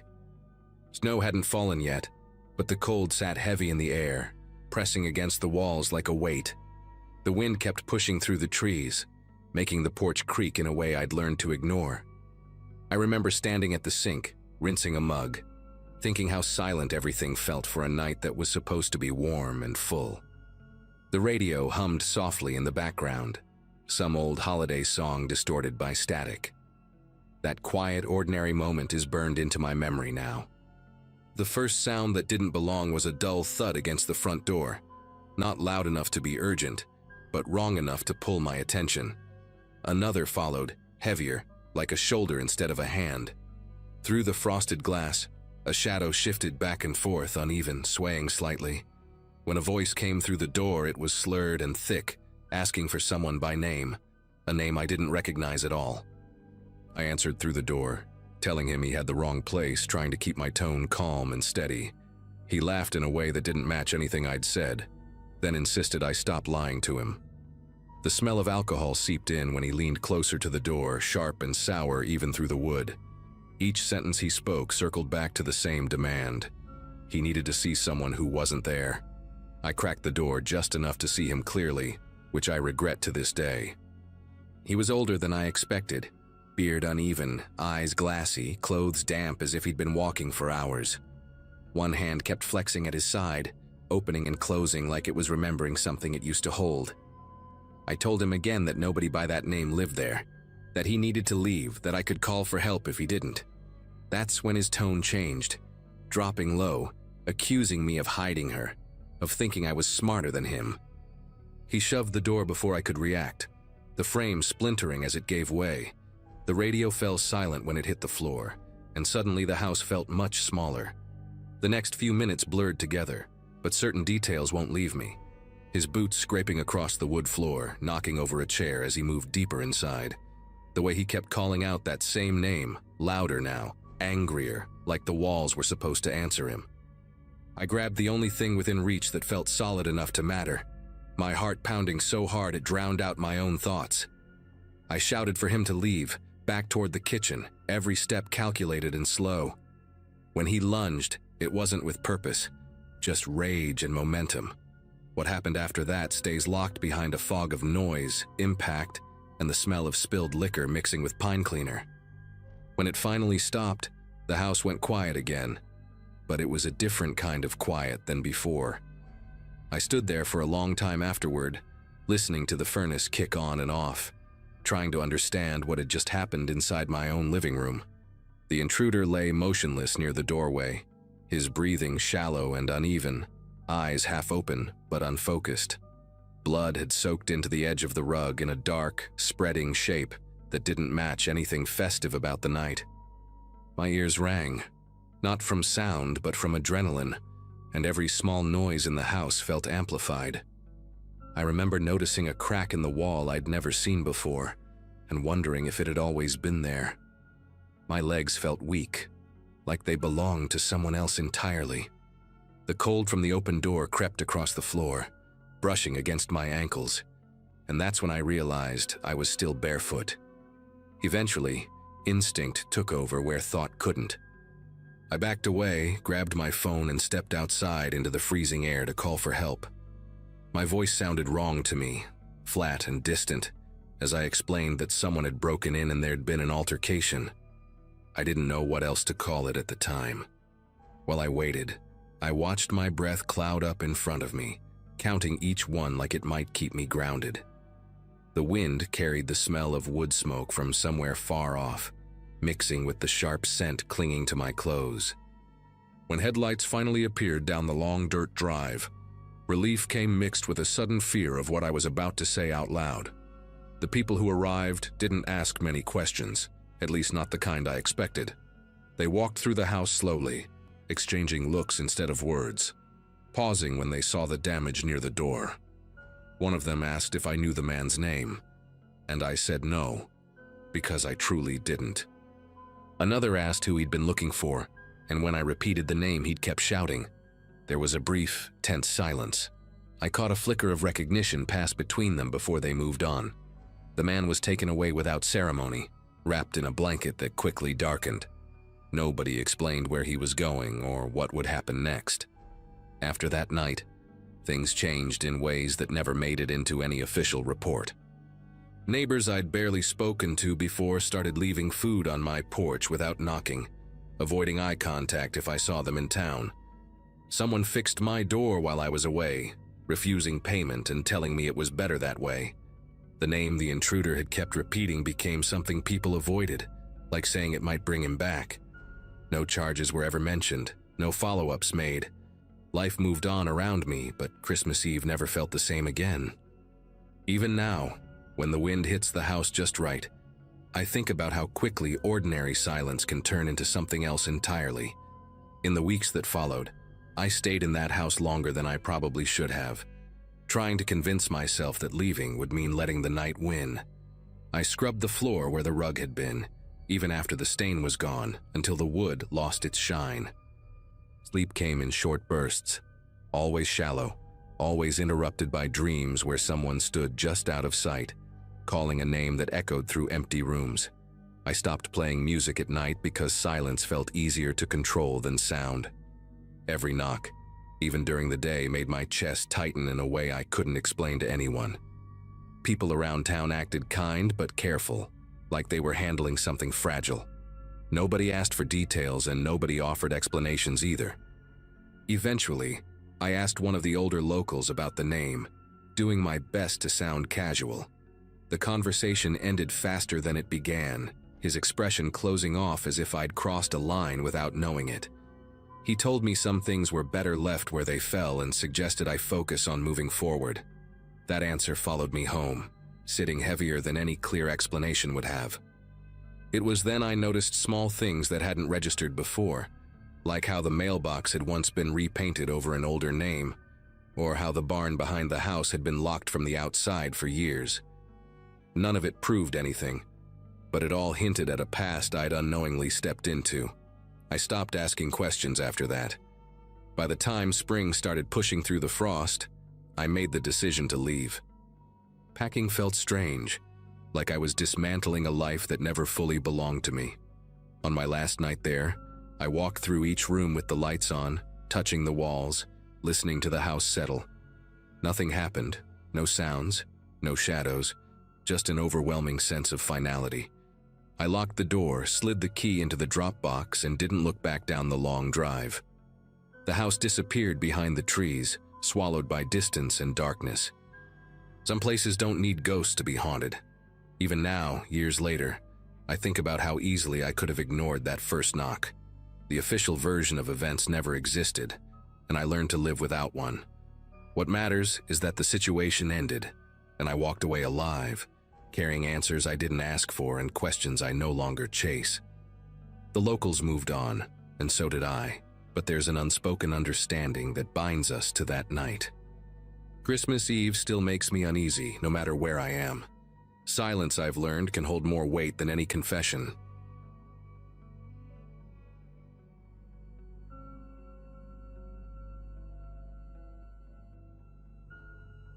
The winter after the separation felt unreal, like life was happening a few inches to the left of where it should have been. At that point, I was living in a rented townhouse with my 2 kids, trying to keep routines intact while everything else shifted under our feet. Money was tight, emotions were tighter, and the holidays only magnified what was broken. I worked mornings at a logistics office and afternoons were a blur of homework, grocery lists, and pretending things were normal. Christmas Eve arrived with that forced cheer people wear when they're exhausted but determined. I remember thinking that if we could just get through that day, maybe the worst was behind us. The kids were excited in that quiet, cautious way children get after a big change. I was focused on keeping the peace, even if it meant swallowing my own discomfort. The knock came in the early evening, sharp and deliberate, not the casual tap of a neighbor. Opening the door, I was met by my ex standing too straight, coat zipped all the way up, eyes locked past me toward the hallway. He hadn't told me he was coming, which was already against what we'd agreed through lawyers. His voice was calm, almost rehearsed, as he said he deserved time with the kids on Christmas Eve. There was something unsettling about how he avoided looking at me, like I was furniture in my own house. He insisted it should be just him and them, no distractions, no arguments. I remember the smell of cold air and peppermint gum when he stepped inside.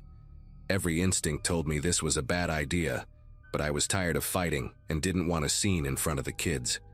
They sat together in the living room while I hovered in the kitchen, pretending to clean already clean counters. Laughter drifted in short bursts, then long stretches of silence that made the house feel hollow. At one point, I heard him talking about how families are supposed to stay together, how kids need both parents under one roof. His tone wasn't angry, just flat, like he was stating facts no one else could see. I checked the clock more times than I can count, noticing how slowly the minutes crawled. When I finally went to check on them, he suggested taking them for a drive to look at lights, saying it would be their special tradition. Against my better judgment, I agreed, setting a clear return time and watching their car disappear down the street. Hours passed with no word. Calls went straight to voicemail, texts sat unread, and the unease grew into something heavier that pressed on my chest. When the car finally returned, only one door opened. He said our youngest wanted to stay somewhere special, that it was a surprise and I should trust him. The way he said trust made it sound like a test. Panic took over as I realized my child wasn't there. Shoes and jackets still by the door. Favorite stuffed animal missing too. I locked the door, called the police, and watched his composure crack for the first time. As officers arrived and began asking questions, it became clear this wasn't impulsive. He had packed clothes, withdrawn cash, and written notes about starting over the right way, convinced he alone could fix what we broke. The house filled with voices and radios, the kind of controlled chaos that makes everything feel unreal. Officers moved through each room while I answered the same questions over and over, my words starting to sound foreign even to me. One detective, a woman named Marissa, knelt to my child's level, gently asking what their last moments together looked like. My oldest described the drive, the quiet music, the way their parent kept glancing at the rearview mirror instead of the road. There was mention of a notebook in the car, something filled with scribbles and underlined sentences. When they brought it back later, I saw phrases about rebuilding trust and correcting mistakes, written in a careful, almost childlike handwriting. It felt less like a diary and more like instructions. That's when the fear shifted into something colder and sharper. Search efforts started almost immediately, spreading out from our neighborhood while Christmas lights blinked on nearby houses. I stood on the porch wrapped in a blanket someone handed me, listening to dogs bark in the distance and radios crackle with updates. Every passing minute felt stolen, like time itself was complicit in what was happening. Marissa stayed close, explaining each step in a steady voice, telling me where they were looking and why. They traced his route through traffic cameras and toll records, piecing together a path that led away from anything familiar. A receipt found in the car pointed towards supplies meant for an extended stay. Hearing that confirmed what I'd been trying not to accept. This wasn't about a holiday visit. It was about control, wrapped in the language of love. As the night deepened, a call came through that changed the tone of the room. They had located a vehicle matching the description near a remote cabin owned by a distant relative. Officers moved quickly, coordinating quietly as if sound itself might ruin everything. I was driven there by Marissa, the road stretching endlessly ahead, headlights cutting through darkness that seemed too thick. When we arrived, the place looked untouched, smoke rising from a chimney, a single window glowing faintly. I remember gripping the door handle as voices outside called out, the tension hanging heavy in the cold air. A child's cry broke through the stillness, raw and unmistakable. Relief and terror collided in a way I still can't fully describe.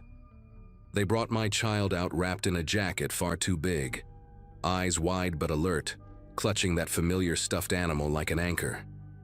Inside the cabin, officers found plans taped to the walls, diagrams of a new routine, lists of rules meant to make everything perfect again. He was taken away without resistance, still insisting he was doing what was best. Watching that unfold felt like witnessing someone argue with reality itself. Back home in the early hours of morning, the decorations looked wrong, like props from a play I never wanted to be part of. Even now, I lock every door twice and question every knock. That day ended with my family physically together, but something fundamental had been permanently altered. In the days that followed, investigators explained more than I wanted to know. They showed me copies of emails he had never sent, drafts addressed to therapists, teachers, even future versions of the kids. Everything revolved around the idea that removing obstacles would restore order, that isolation could somehow reset our lives. Marissa told me resentment can age quietly, turning into something methodical when left unchecked. Hearing that made the whole night feel less random and more calculated. The realization hurt in a different way, because it meant the danger had been growing while I was busy managing daily chaos. I replayed every interaction from that evening, wondering where I could have interrupted the chain. There was no comfort in the answers, only clarity. My youngest didn't talk much about the cabin at first, only mentioning the cold floor and the sound of wind against the walls. Over time, small details surfaced, like being told this was a test of loyalty or that secrets were necessary for happiness. Those words cut deeper than anything else because they sounded rehearsed, practiced. Therapy became part of our routine, slow and frustrating but necessary. I learned how children absorb tension without understanding it, how they internalize responsibility for adult choices. Some nights ended with questions I couldn't fully answer, about why love could feel so frightening. All I could do was stay present, proving through consistency what words couldn't fix. The legal process moved forward with a grim efficiency, restraining orders and supervised visits replacing what once passed for trust. I packed away holiday decorations that still smelled faintly of pine, unable to look at them without feeling that familiar not return. Friends tried to help by keeping things light, but there was an invisible line I couldn't cross anymore. I became more alert, more deliberate, noticing patterns in people's behavior I would have ignored before. It wasn't paranoia so much as awareness sharpened by experience. Safety stopped being an abstract idea and turned into a daily practice. That shift changed how I saw the world, for better or worse. Now, when I think about that Christmas Eve, it feels sealed in its own space, like a room I rarely enter but never forget exists. The plan unraveled before it could become permanent, and that's the part I hold on to. My family is still fractured, still healing, but intact in the ways that matter most. I don't understand how someone can convince themselves they're saving others by taking everything away. Maybe I never will. What I do know is that obsession doesn't announce itself loudly. It whispers, patiently, until someone listens. And sometimes surviving means recognizing that whisper before it finishes its sentence.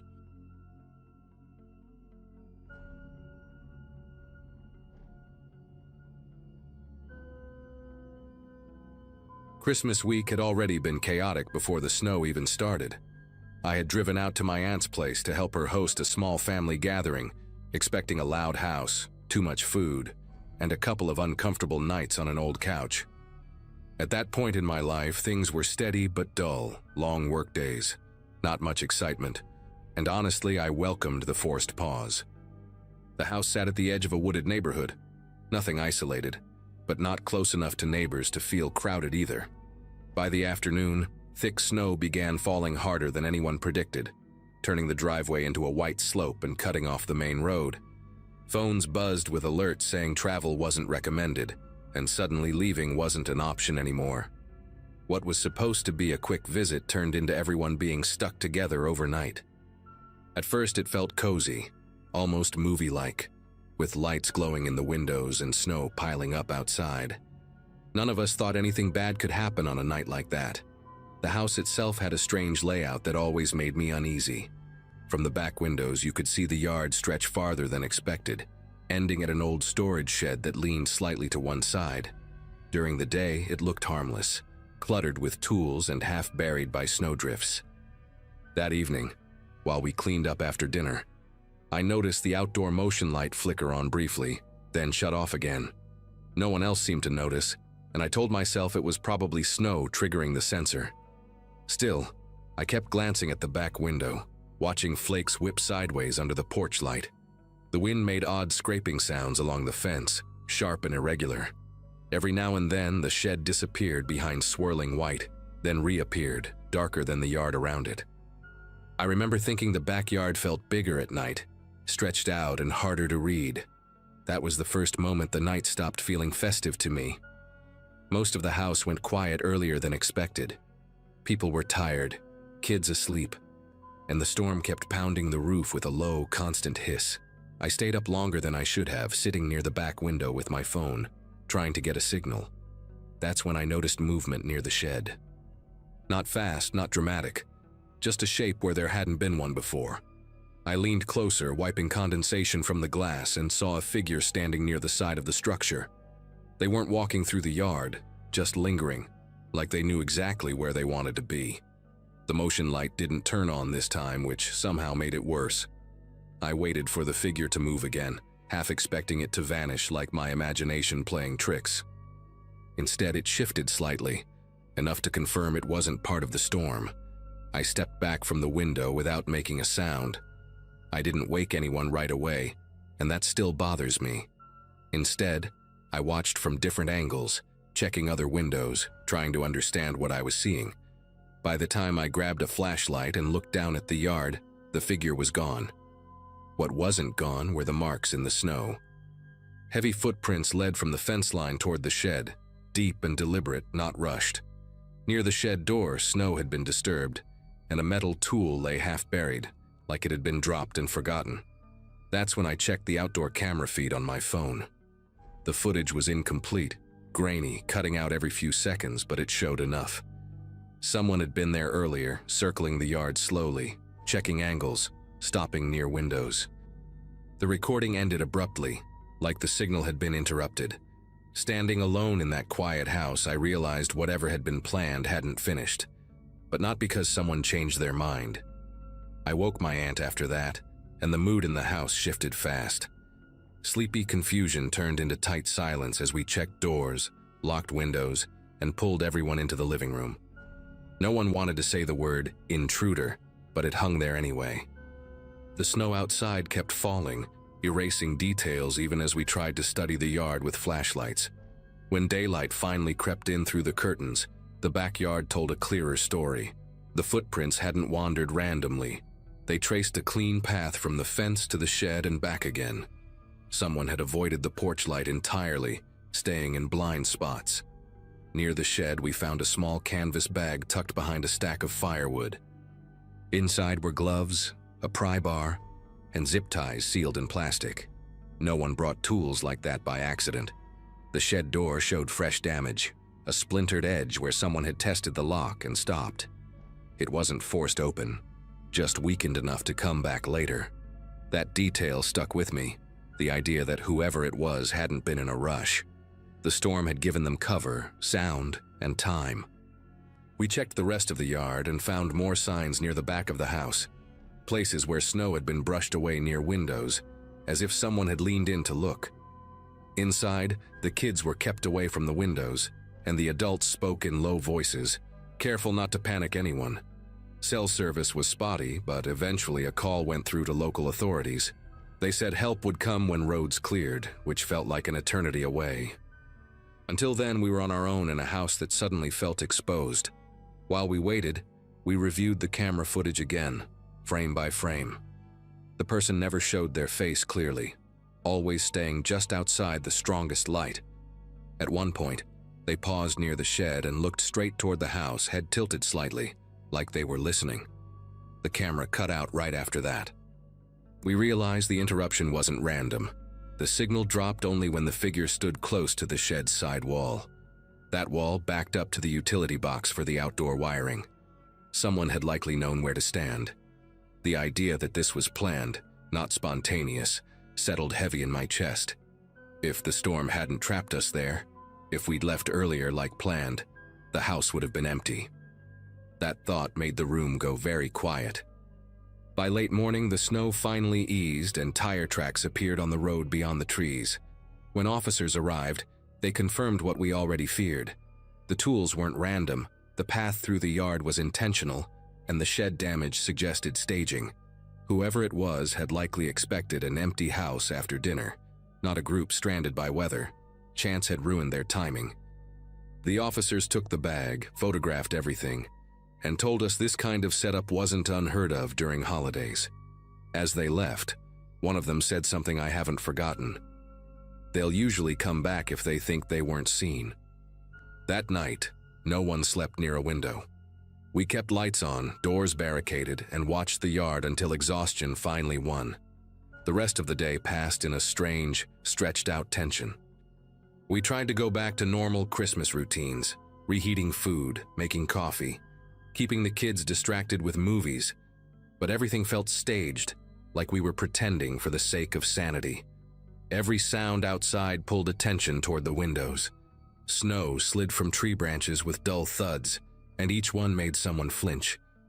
I kept replaying the footage in my head, the way the figure stopped and angled their body toward the house, as if counting people inside by sound alone. I remember noticing small things that wouldn't have mattered before, like how thin the back door glass was, how close the shed really sat to the fence. Familiar spaces felt remeasured, reevaluated, stripped of comfort. By afternoon, the storm had fully cleared, leaving behind a blinding white yard that showed every mark too clearly. That's when we found something else. Near the far side of the fence, partially hidden by drifted snow, there was a second set of footprints. These didn't lead toward the house. They ran parallel to the property line, stopping at a spot where the fence bowed slightly inward. The officers hadn't noticed them earlier because the snow had still been falling then. This path suggested someone else had been watching from a distance, not approaching, just observing. When we pointed it out later, we were told it could have been old tracks, maybe from a neighbor, but the depth matched the others exactly. Same weight, same stride length. That detail sat wrong with me. It suggested patience, coordination, maybe even a backup plan that never got used. Whatever had been interrupted wasn't small. By evening, the roads were finally clear enough for us to leave. Packing up felt rushed and quiet. Nobody joking, nobody lingering. Before getting in my car, I walked one last time to the back of the house with my aunt. She locked the shed with a new padlock, heavier than the old one, her hands moving faster than usual. The yard looked peaceful again, almost harmless, but I couldn't stop imagining how different it would have felt arriving to an empty house. On the drive home, I kept checking my mirrors, not because I saw anything, but because my sense of privacy felt permanently cracked. The idea that chance alone had changed the outcome made it harder to shake. There was no dramatic confrontation, no face to remember, just evidence and intention left behind. Nothing else ever happened at that house. No break-ins, no return visits, no arrests. Life moved on the way it always does, slowly covering the memory with routine. Still, every Christmas since then, heavy snow makes my chest tighten. I think about how easily plans form in someone else's mind, unseen, waiting on timing. Whatever had been meant for that night didn't vanish. It simply lost its moment. And knowing that the only thing standing between safety and something far worse was a weather report feels more unsettling than any clear explanation ever could.